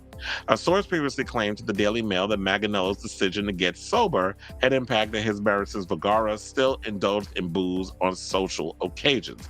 However, a separate insider insisted that at the time that the America's Got Talent judge could not have been more supportive of her estranged husband's sobriety. And I also don't think that because one person is sober and the other person drinks, that's going to be a whole clash there. Because I thought about that for a second. You know, when we talked about J-Lo coming out with her own alcohol line, when she talked about all of a sudden now she a social drinker, when she always been against drinking, but she married an alcoholic. But that's a whole nother conversation for a whole nother day. Now comes word that the reason for the split is because Joe wanted kids and Sophia did not. The Modern Family star is already mom to 31-year-old Manolo, who she shares with her ex-husband Joe Gonzalez. She was also, and I remember when I was talking about this, when they said about the whole he wanted kids but she didn't, this took me back to that story that I remember I did probably on my Chris Avalon show through All Digital Radio, when she basically was dragged into a lengthy court battle over custody of 2 frozen embryos from her 2013 IVF treatments with then fiance Nick Loeb, who sought to bring them to term. Though a judge ultimately ruled in the actress's favor in March 2021, we're told the experience may have affected her view on having more kids. So the fact of the matter was, she probably was initially interested in having kids, but because of what happened with the ex, there was a traumatic trigger situation that happened. And now she's like, you know what? Now I don't want to go through that again because of what happened with my ex. So, but I guess she should have trusted enough that Manganiello wouldn't be that type of guy and put her through the same thing that her ex put her through. But my thing is, why didn't y'all talk about this before y'all walked that out? That should have been a topic of conversation in the beginning. Like, if you're gonna spend the rest of your life with somebody, especially quiet as is kept, Sofia Vergara is 51, so you know them eggs is powdered by now, and Joe is in his mid 40s, more like on the later side of 40. He can continue to have kids and start out being a dad. This would be the perfect age for him to start being a dad and this, that, and the third. But if you're going to do that, then you need to pick a woman who's a little more fertile and supple and not going to have them issues with bringing a kid for you into the world. So I feel like if Joe Manganiello moves on to another woman, which I'm sure he will, and if he is serious about having kids, he's probably going to look to someone much younger to bear those kids, because he's gonna need them young eggs, child. So I like Joe and I liked Sophia, and I wish them all the best, and it's sad to see this day that they're splitting up. But that's the relationship that's not as bad, child. Did y'all hear the tea about Ariana Grande? Because Ariana Grande is divorcing her husband of 2 years, Dalton Gomez. And they said that he flew out to London back in January as a last chance attempt to save the marriage. They were kind of buddy together in this and the third, trying to work it out. It didn't work out. Then came the tea that she was dating one of her co-stars in Wicked. I love you, Ariana, but girl, you got bad taste in men. Sometimes I be looking at your boyfriend, I'm like, what were you thinking? They ain't that cute. But if you like it, I love it. I seen this man, I was like, that's who you dumped your husband for? But then her husband kind of looked like Jessica Alba in man drag. And I live for Jessica Alba, but she ain't got man features. He a little awkward looking in the face. But let's not, I'm just saying. So, they wound up splitting. Then she's dating the the co-star for Wicked, which she had 10 more days to shoot. Then came the tea that apparently I didn't know that the guy that she's dating, I don't remember his name, but Ariana Grande's current boo, he was in a relationship also. And the girlfriend is blindsided by the relationship of him with Ariana Grande. So he didn't even tell her he was hunching this bitch over while they were shooting Wicked. And the girlfriend said she was blindsided by the whole damn thing. Child, this girl the best. I done said, and I stand by it. As an Ariana Grande at this point is basically J-Lo with a five octave vocal range. That's basically what she is. Because, Jennifer Lopez played hopscotch on penis throughout her whole entire career. Now you got Ariana Grande jumping from one man to the other. A mess. And I'm sure more of this is going to come out, and we'll probably talk about it as it develops. But I just want to put that out there. But shout out to them. And chill, I'm going to pray for Miss Ariana, because, sis, you messy. Speaking of messy, let's talk about another one who's good for hopscotching from one penis to another. Well, I think it said it might have been his girlfriend or his wife. From what I'm aware. Girl, nobody don't care about no TJ Holmes and Amy Robach. They are so damn tired. Did anybody see Barbie and Oppenheimer yet? I heard Barbie's kicking butt at the box office. That's what I heard. But I was trying to see if I could find that article real quick, because it said that because I do believe that was so my bad. It was his wife. The guy's name is Ethan Slater. So it said, yeah, they said that the wife was reportedly blindsided by the relationship. And this is according to page 6. The wife's name is Lily J. She said she found out with the rest of us and was completely blindsided. So y'all being messy out in these streets. But anyway, let's talk about this, another, relationship hopscotch expert, which is Kim Kardashian. Saying that she regrets playing, jumping into a relationship going from Kanye to Pete Davidson. Now, shout out to Billboard for this. She said, I definitely jumped into another relationship so fast, she said to her sisters Kendall and Kylie Jenner in Thursday's edition of Hulu series, The Kardashians, in reference to a very public dalliance with Davidson following her 2021 divorce. Of course, she had to put all this on the reality show, right? And this is what she said. I got my mind away from stuff, and that's not a way to run from things. It's better to deal, heal, and then feel. Oh my God. That was like such a revelation that I came out with deal and heal because I'm a pet and I'm nut. Oh my God. That fucking vocal fry Valley Girl shit. Oh my God. I just want to strangle her plastic ass sometimes. But let's continue with this story. And even though the two relationships didn't work out, Kardashian said she's determined to keep a positive outlook on life and use what she's learned to grow, saying, I'm not going to take every experience and bad thing that happened to me and carry that into my life. What am I supposed to be learning from this? Like, how is this going to make me a better person? I don't know. My God, I need some new injections in my brain so I can actually come up with a thought. Now, Kardashian and Davidson went public with their relationship in October 2021 and broke up 9 months later. Oh my God, y'all don't know how to spell. They put broke up 9 around months later. I think you meant around 9 months later. In the July 6th episode, Kardashian opened up about the fallout from Ye's month-long spree of anti-Semitic rants last year, during which she stayed on the sidelines as the father of her 4 children repeatedly used hate speech against the Jews in a series of interviews that precipitated the near total meltdown of his once formidable music and fashion empire. She said, it's really confusing for me that it's so different than the person I was married, because that's who I lived and that's who I remember. That's who I loved. That's who I remembered. She said of the July 6th episode, which was filmed last year, I'll do anything to get that person back. Well, clearly he don't want to work on his mental state, so that person ain't coming back. She said, I feel so bad for him, she added, crying while sitting next to sister Chloe. I feel bad for himself because I don't even know if he knows how. Just feel so bad.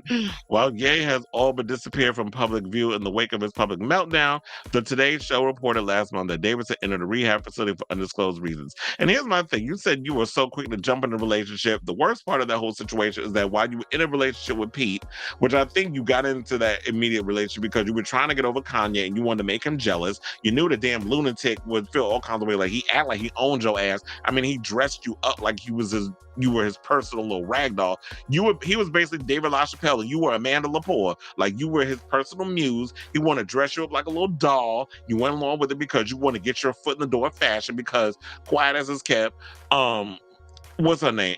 Edna Mode Oh, I like to call. That's why I call Anna Wintour, Edna Mode from The Incredibles. She basically came in and didn't want to deal with your ass. The fashion industry did not want you up in there, and Kanye was the only way to get your foot and your big ass through that damn door of fashion. Now they can't get rid of your ass. Because you're in the front row at places, you're on the cover of Vogue. Thank you, Kanye, for making that happen for her and making her a formidable part of the fashion industry. But yeah, so she jumps into that. And I'm sure, you know what, I'm not gonna sit up here and say you fully exploited Pete Davidson, because Pete went along with it. He was benefiting from being on a Kardashian arm, just like Kim Kardashian was getting news from Pete Davidson. I know people like, what is she saying that's got, child, we all heard the stories. He got a big old dick. And I'm sure he's got a great personality. He's funny. And a lot of times, girls like guys that are funny. And when you're dealing with somebody who's just a cuckoo for Cocoa Puffs and always serious all the time and act like the world, he's just the biggest thing on the planet, that he's Pablo Picasso and he's God and all these other things, you want to remove yourself from the cuckoo crazy, and you just want somebody that can just make you laugh. And I'm sure that's what she saw in him at the time. But yeah, a lot of times, like I've been telling her, like I'm telling J-Lo over the years, y'all need to get y'all coochies a rest. You need to let, I understand you want to get your coochie scratched, in the words of Sukiyama. I know you want to, and eat the booty. I want to get my coochie scratched and eat a nigga ass. Remember when she said that in London from the poor white folks? That was a cackle though. But so I understand you want to get your coochie scratched, but at the same time, ma'am, you don't have to make everything public. You don't have to make it be known. I mean, I understand some people don't want to feel like, oh, you embarrassed by them and this, that, and the third.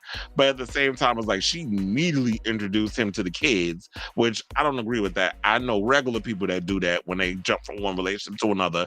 And to me, I don't like that whole thing. I feel like there needs to be a strenuous amount of time before you introduce any kind of significant other to anybody within family, friends, kids, whatever. Like, not 5 minutes after y'all started hunching in the hotel room, all of a sudden your kids know them, and you got, I was about to say Blue Ivy, that's Beyonce child. When you got north, south, east, and west up in a damn go-kart, hanging out, sitting on the man's lap, and doing all kinds of other stuff, like that's their dad, they replacement daddy. Like, no, you need to kind of take a break with all of that and not be so quick to throw your kids on some new penis that you into, and then they become attached, and then when y'all break up, then it's sort of like, okay, I think J-Lo kids probably secretly fucked up from all the men she keep bringing in around them kids. But if you like it, I love it. Just saying. So shout out to, I guess, Kim, and continue to support her team on social media. But I felt like this was pretty much her stating the obvious about the whole, jumping from one relationship to another and realizing she jumped in too fast. But sometimes it takes people a little bit longer to get what's going on before the rest. We all seen it. Some people are a little slower than others. All right, so let's get to this next story, which is Broadway star Ben Platt's publicist reportedly cut an interview short after the actor was asked to comment on the Nepo baby discourse. So there's been a whole thing that's been going on with a lot of this Nepo baby thing, and I thought it'd be interesting to talk about it on here, so here we go. So the singer-songwriter and actor wasn't too happy to be asked his thoughts on the infamous 2022 New York Times cover story, which saw his and several other actors' heads superimposed on the bodies of babies with the headline, "She has her mother's eyes, an agent." Platt, was best known for his role in the Broadway musical Dear Evan Hansen, has become part of the months-long discourse over the Nepo baby boom. For the uninitiated, Nepo baby is short for nepotism baby, which typically refers to children of celebrities whose parents' own fame has to some extent contributed to their success in a related career. The actor, who has been accused of being a Nepo baby thanks to his starring role in the 2021 film adaptation of Dear Evan Hansen, which people were like, well, the movie bombed. Number one, he was way too old to play that character in the film. His father also was a producer on the play. So, of course, they were like, well, of course he got a leg up. I mean, he said he wrote the thing and came up with the character and all this stuff, which is great, but your father helped get that thing on Broadway. And I'm sure he used a lot of his connections to get people interested. But I'm sure because the play was good, that caused word of mouth. More people came on. The show was successful in that way. Which, if you're smart, as a Nepo baby, which you should have did, was like, yeah, my father is a producer. He produced Dear Evan Hansen. He also produced other plays such as Legally Blonde. So, actually, it was the movie, not the play, because there is a Broadway version of Legally Blonde, but he produced the movie with, oh my God, Reese Witherspoon. I don't know how I almost forgot her damn name. But yeah, so me as a Nepo baby, I'd have been like, yeah, my father did, pull his strings and pull the connections and this, that, and the other for the whole Nepo baby situation. Me being a Nepo, but yeah, he pulled those connections to get Dear Evan Hansen up and running on Broadway. However, yes, your father can get you help you get through the door. You have to walk through it, and you have to maintain staying in that room. You got to keep the people in the room. So it's like, yeah, my parents helped me get a leg up and get me in the room, but my talent is what kept me there. And if he was smart enough to understand the vernacular, or if his publicist would have prepared him, I feel like he would have had a better answer for it. But we're going to get to what he said in a second. But I just feel like for me, I would be embracing my nepotism, because it's hard to get in this business just being a regular person. But if I was in a position like I said, like Ben Platt, my thing would have just been like, I would have just used this as an opportunity, like, yeah.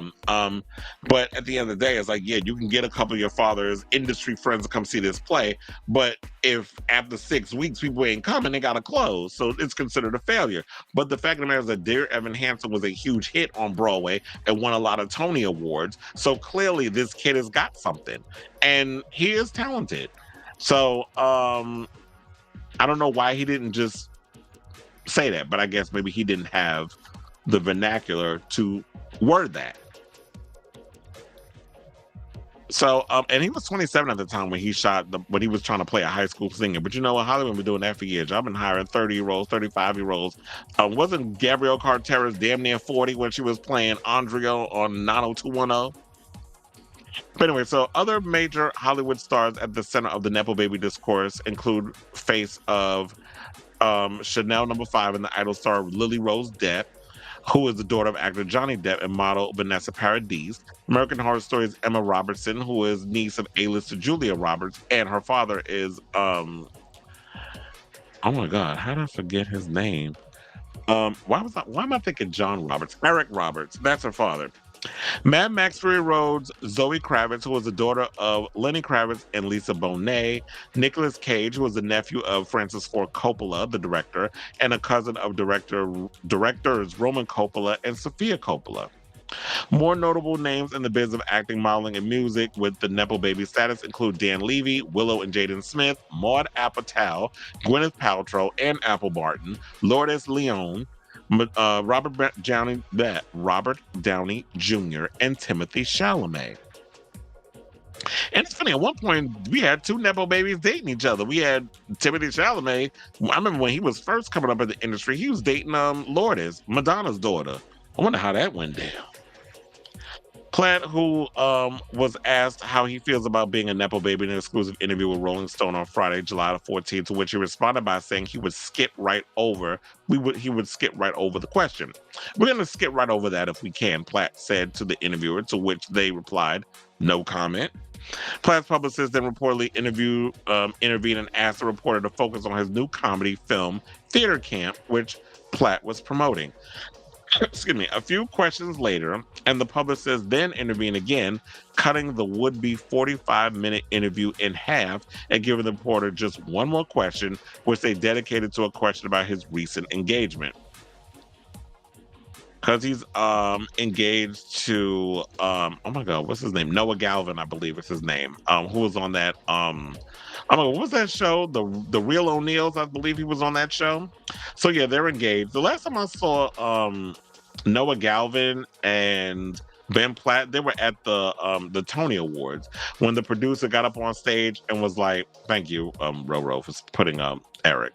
But when the producer on stage said this FAGG blank blank won the award for won an award because they used to call him the F word in high school, and instead of somebody he wasn't gonna make nothing, they was up in there like yeah, that was them up there. That's the last time I seen them on TV.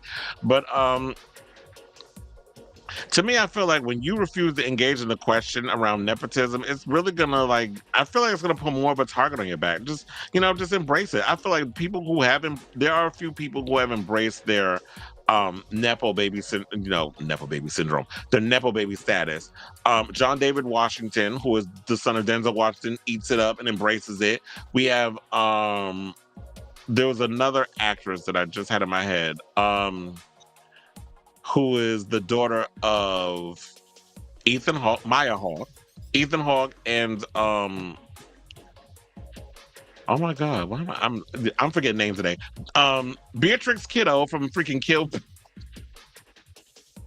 Uma Thurman. So their daughter, Maya Hawke, was on Stranger Things. She eats it up. The kids understand. You have Kevin Bacon and Kira Cedric's daughter, Sosie. She's an actress. There's a lot of nepo babies that's going around, and a lot of them embrace it. A lot of them eat it up. And when you run from it, it's only going to put more of a target on your back. So I say all this to say, because I kind of gave my opinion earlier enough in the show, and I won't repeat myself. But Ben Platt, grow a pair, embrace it.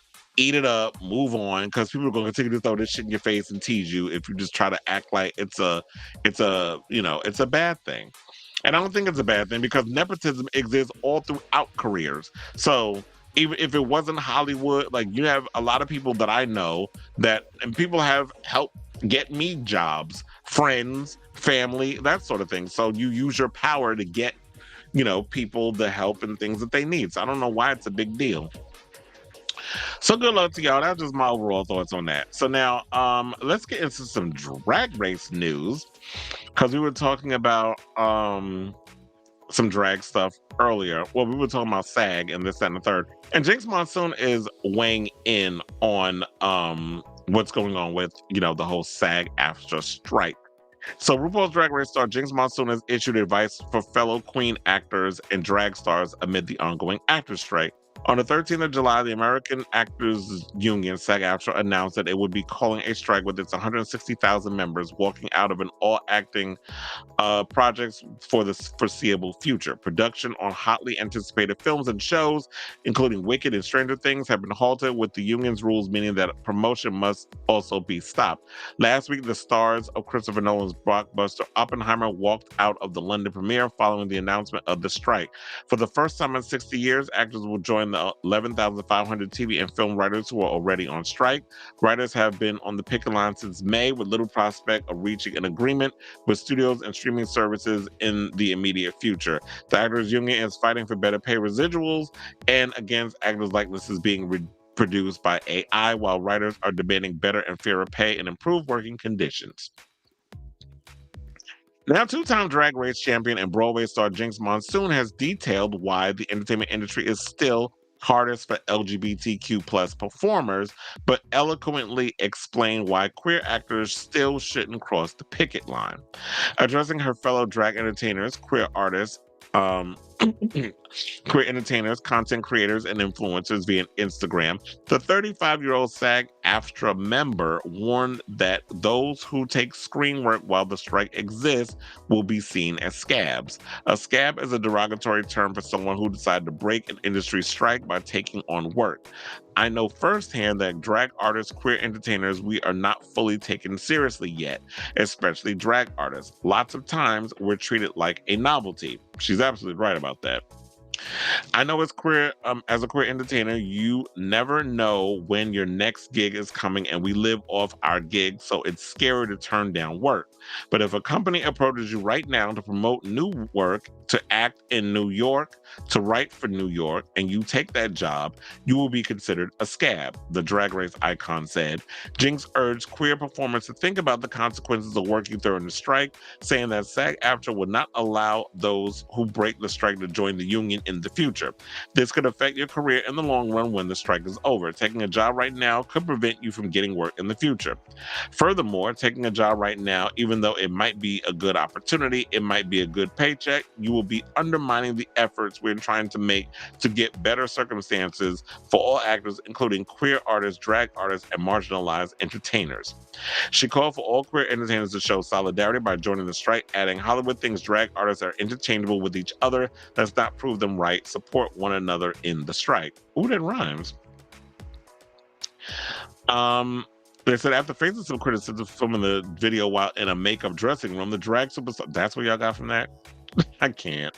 The drag superstar explained that live entertainers are not on strike, just screen actors, meaning live comics, musicians, and stage actors can continue as normal. And that is true. I think people don't understand. And there was a thing that I posted on social media. I should post it on my Instagram.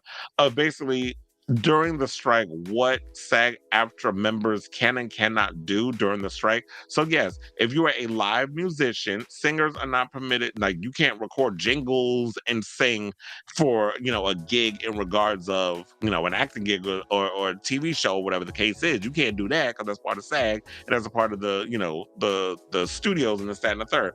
But if your live entertainment is not included in this strike deal. So if you are a drag artist, if you're a cabaret artist, if you're performing live gigs and stuff, all over the world, you can do that. So like an Anthony Ramos, who is an actor and a singer, he's been dropping music left and right on Instagram. If he was to go and decide, I'm going to do a couple of, I'm going to take this time now that, SAG-AFTRA is striking, if I want to focus on doing some music, I can go out here and start doing a couple of shows, live gigs and stuff here and there that doesn't follow within the guidelines of SAG. So therefore, he can do his other gig, which is promoting music. I don't necessarily know if Ariana Grande can, or maybe she can, because she's obligated to do stuff with Wicked, but she's also a recording artist. So she could go and be like, you know what, bring her writers, producers, this, that, and the third or other to London if she has to be stuck there, and be like, let's start working on some songs for, work out some ideas and some things for the next album. So you could definitely do that. And I do agree with Jinx. I feel like what needs to happen is that think of the long haul. Don't think, it always sounds cute in the beginning when you could dangle the fruit in front of you and just be like, yeah, see all this money we're to give you, but that's a temporary situation, temporary coin, temporary high, temporary gig. But you got to think about the long haul, which is if you want to work in this business for a long period of time, this strike is not going to go on forever. At least I hope not. I do believe at some point everybody's going to come to a resolution. These studios know at the end of the day they can't exist without the talent. They can't exist without the real people going to come in and do what needs to be done with regards to the show. So what needs to happen is we need to come together, and in the meantime, just go off and do whatever other hobby that you have on the side until this happens. But just hold on, hold out, and then when they work out these deals, then look. At least you held out, and now once those opportunities are in place, because all these other things that existed prior didn't happen before until the people had to go in and negotiate. So I'm with Jinx on this. So people are just trying to be like, well, look, at least you were performing and you're in a room putting on makeup. Like, why should we listen to you? It's like, bitch, I'm doing a live show. Like, this has nothing to do with SAG. And there's always people always trying to just throw shade, just mouth diarrhea. People just want to say stuff just so they can have a moment and try to be right. But it's like, if you don't have the wherewithal to back up your stupid claim instead of just running off at the mouth, then you look like the fool. So shout out to Jinx, and we have 2 more topics, and then we are wrapping up this episode. And the 2 topics we got is speaking of Drag Race. Let's get into this tea about Drag Race All Stars 9, which concluded last night. So we have a winner, baby. And as predicted, because we all knew, Canada's Drag Race alum, comedic genius, ice cream industry disruptor, and all-around drag clown, Jimbo, was crowned the RuPaul's Drag Race All-Stars 8 winner after a hard-fought season filled with dramatic alliance strategy, high-profile tap-outs, a bunch of producer interference, a bunch of bullshit. I thought this season was cute or whatever, but I was so underwhelmed by this overall season. No shade, but just saying. Dimmel's victory over season 13 queen Candy Muse, who finished as the All Stars 8 runner-up, came after both finalists were tasked with writing and performing a dance number with an original song. Jimbo chose to sing a comical ditty about eating corn and being born, while Candy stepped into her power and intense choreography for her performance, all while the season's previously eliminated queens joined them on stage for an epic conclusion of the main stage spectacle. So they started doing like a gospel version of one of Rue's songs. Now, though RuPaul told Candy that she was her biggest fan in the world, in the end, Jimbo received the crown, a spot in the Drag Race Hall of Fame, and $200,000 check. The third time truly is a charm, and you know what they say, never give up. I'm the first international queen in the Hall of Fame. This win proves that with enough drive and determination and love and support, you can do anything, and I'm ready to take over the mother-tucking world, Jimbo said before tearing up. This is the dream of a lifetime that I could never have predicted, and I'm so grateful. Thank you to all my fans and my sisters, and of course, Mama Ru. And you know what? I have to say, it was well deserved that Jimbo won. However, we all saw that this whole season was clearly a judgification of let's push Jimbo to win, because Jimbo, I believe, was positioned to win Canada versus the world. But then you had Pangina Hills, who, when she wound up in the bottom two, Jimbo, Pangina won the challenge, and Pangina was the one that sent Jimbo home, which gagged everybody. Production, the show, they ain't know what to do. They gagged. The fans dragged Pangina from Kingdom Come because, you know, the racist fandom dragged her over a decision of a show where y'all got queens eliminating each other. I personally think this show needs to get rid of that. And when we get into the All-Stars rumored cast of season 9, I'm gonna give my overall thoughts on what they need to do in regards to getting rid of this show. I mean, not show, but just y'all need to change the format, because this format is getting excruciatingly tired at this point, where they have the girls eliminating each other. It's like, what the hell is the point of Rue being there if she's making her own contestants do the dirty work? I feel like the format of Drag Race should always be, you know what, it's based on the challenge. The bottom two girls end up lip syncing for their life. Rue makes a decision who goes home, and that's that. All Stars should be a show where we celebrate these. All Stars should be a show where you celebrate the girls that's on this show. It's another opportunity for them to come on and showcase, you know, their growth from when they were on their regular season. They're having to spend thousands of dollars to showcase amazing fashions for the show, which I'm hoping this upcoming All-Stars 9, they're given a stipend of sorts, where they're given a specific budget where they can spend in regards of, you know, wardrobe and stuff for the seasons, because these girls having to basically go broke just so that way they could show out on a show where they might not even be able to highlight their clothes, because you know, they brought all the girls back in the second to the last episode and in the finale where they got to perform, they got to show off their gowns one last time. And also, I want to give a shout out to Lala Ree for winning the Fame Games, which I believe was rigor mortis from the beginning. Like, I really feel like that was pre-recorded. It was pre-recorded a year ago. They're having y'all go up here voting for who y'all want to win, and I believe they had it in the bag from the beginning that Lala was going to win. Even though I live for Lala Ree and I'm living for the Lala Ree fantasy, I do feel like that whole Fame Game voting thing was a case of rigor mortis, in the words of Alyssa Edwards. So I am glad that Jimbo won. I definitely feel like this is basically a selling point for them to sell their global All-Stars idea that they have coming. Production say he loves Lala Ree. You know, she is a cackle and a half. And, you know, there was... Lala basically won $60,000. with the whole fame game thing. And then it got to a point where it was like, why was all the girls in the end? It felt like it was like y'all were giving out a congratulation trophy to everybody. Like in the finale, how y'all had all of a sudden girls digging in the pink box. You win a trip to wherever country you want to go to, and you win $2,000, you win $1,200, and you win this money. I'm like, all of a sudden everybody winning money, because what was the point of setting all this stuff up and all the stakes if we're gonna just give out, congratulations trophies to everybody? Like, to me, the whole concept just didn't fall in the thing. I felt like production got a little lazy this season. And also, let's talk about the Candy hate. Like, I don't mind Candy Muse. I like Candy Muse. I get the point of what she's there for. She's there to disturb the peace. She is there. She's a disruptor, and you want that on a show. You don't want a bunch of girls just singing Kumbaya around a campfire and cackling and being all cordial with each other. That shit is boring. I remember like yesterday this morning when I woke up, I was on my way to going to visit my grandmother, and she basically, and I was reading this comment, and a friend of mine was like, I was getting bored with this finale, and I was gonna fast forward through it. I was trying to figure out, should I watch the rest, or should I fast forward, or should I just stick it out, and this and the other. And he says, I just happened to open up my phone and I came across your post, and you pretty much revealed who the winner was. He was like, you know what? I guess now I just need to fast forward to the end so I could just see what happens. But he was glad that I just revealed who it was.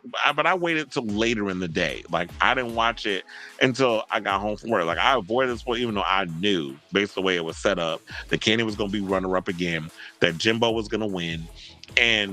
But I just want to know how. It's the how. It's the build-up. It's the anticipation. I avoid Twitter and the social medias and stuff when it comes to that, even though I already know when they put it up on Paramount Plus at 3 a.m., the assholes already on social media already done reveal who the winner was. But luckily enough, when I'm on Facebook chatting with a lot of people, you don't see the reveal and stuff. Even though I pretty much, like I said, I knew who was going to win, because the way the whole season was set up, the way production pretty much has made it so obvious, the way they were setting up the show.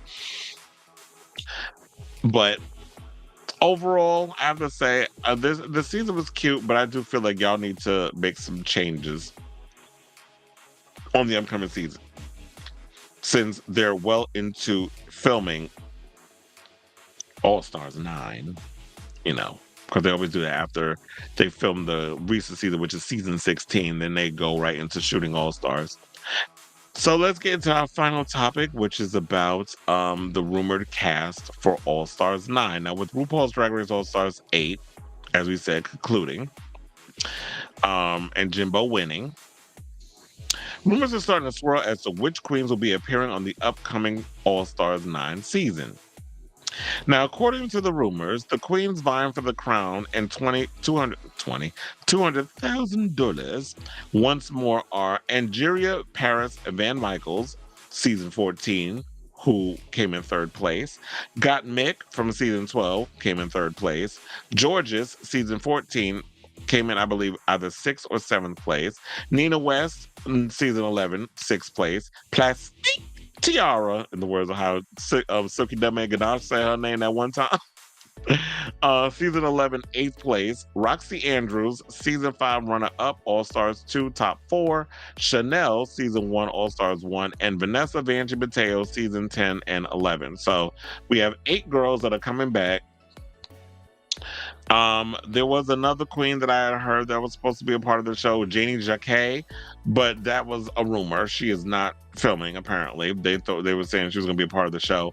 And yeah, so those are the girls who are going to be on the upcoming season, allegedly. Rumor mill. Even though I don't believe it's a rumor, because I did hear some of these names that's in the circle. I did hear that Chanel replaced, Chanel was a replacement. I can't remember the conversation that I had who she initially replaced, but Chanel was added to the show. And, she was, because, she had appeared on All Star, and she's appearing on a lot of the, she's making appearances on all the other Drag Race episodes. So there's been a resurgence of Chanel from season 1. So and I believe, didn't she do All Stars? I think I did mention she did All Stars 1, because I do remember seeing her do All Stars before.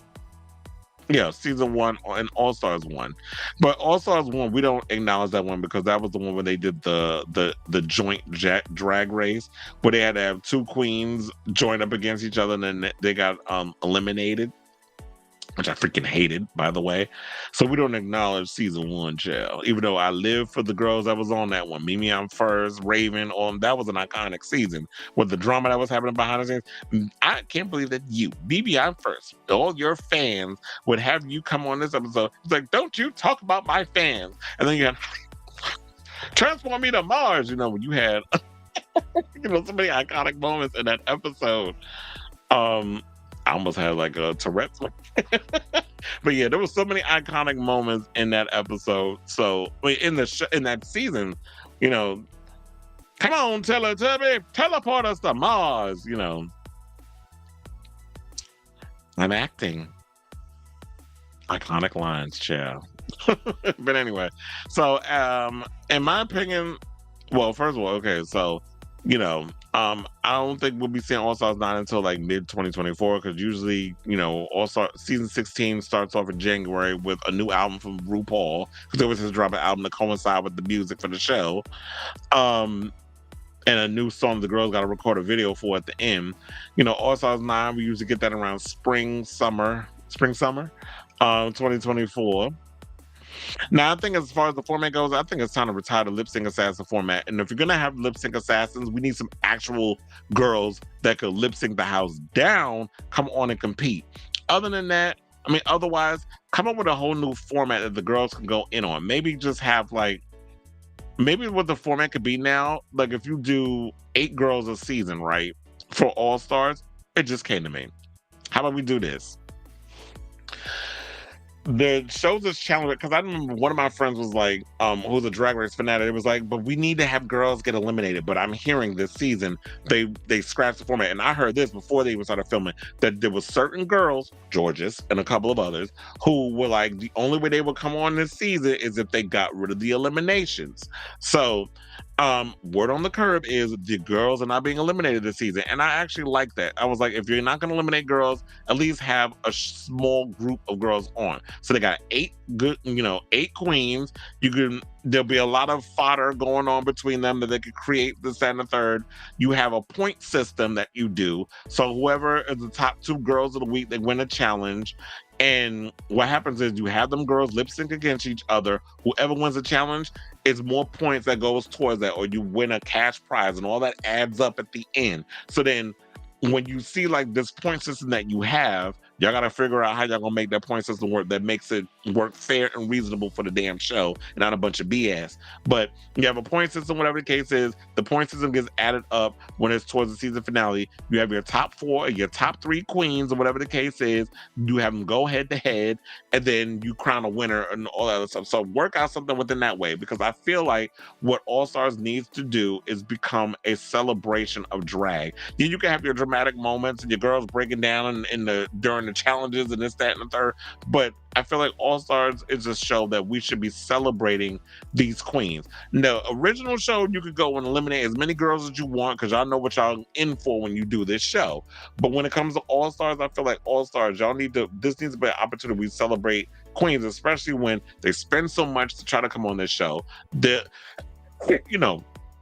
then being on the show, they benefit wholeheartedly from the promotion, the exposure, and these girls are putting a lot on the line for our entertainment. So, and then they're, like I said, they're spending thousands of dollars, I don't know if it's hundreds of thousands of dollars, but they're spending thousands of dollars on runway looks, and they're having to show up to the show with 20 plus, 24 looks, depending on the thing. So it's like the snatch game or runway challenges, mini challenges. So it's like you have to come with a whole lot of clothes based off the challenges at hand. So that's what I would think that they need to focus on. They need to work on making All Stars way more entertaining and way more interesting if you're going to bring it back every year and come up with new ways and new concepts of keeping us interested. Because this whole fame game thing, like I said before, felt a little rigor and there was a couple of things that was going on in the season that I just wasn't agree with. And people, leave Candy alone.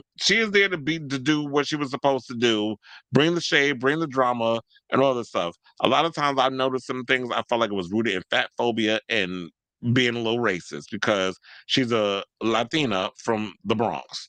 So we get how y'all get, especially when y'all try to come for us New York queens. But anyway, we have come to the end of our show. Tune in next week for a brand new episode of Chris Avalon Unfiltered. That's all we have today. We had a lot of topics, a lot of drama going around. It's funny how he says rap and I'm rapping. But anyway, love you all for watching. And as I always say every week at the end of the show, until next time, ciao, darlings. And follow me on all my social media platforms, the Chris Avalon _ or the Chris Avalon for some. But just look up the Chris Avalon because it's there. Yeah, all of this. Follow me on all the social media platforms. Please like and subscribe, all that good stuff to help with the algorithm because I definitely need it. And thank you all for supporting the show as usual. And yes, and thank you, production, for all the work you've been doing. Mr. E.J. Parker, the supervisor producer, and has been doing all the graphics and this and the other with the show. And yes, who helps, he's the other side of my brain. Like he's the Timberland to my Missy Elliott. Mm-hmm.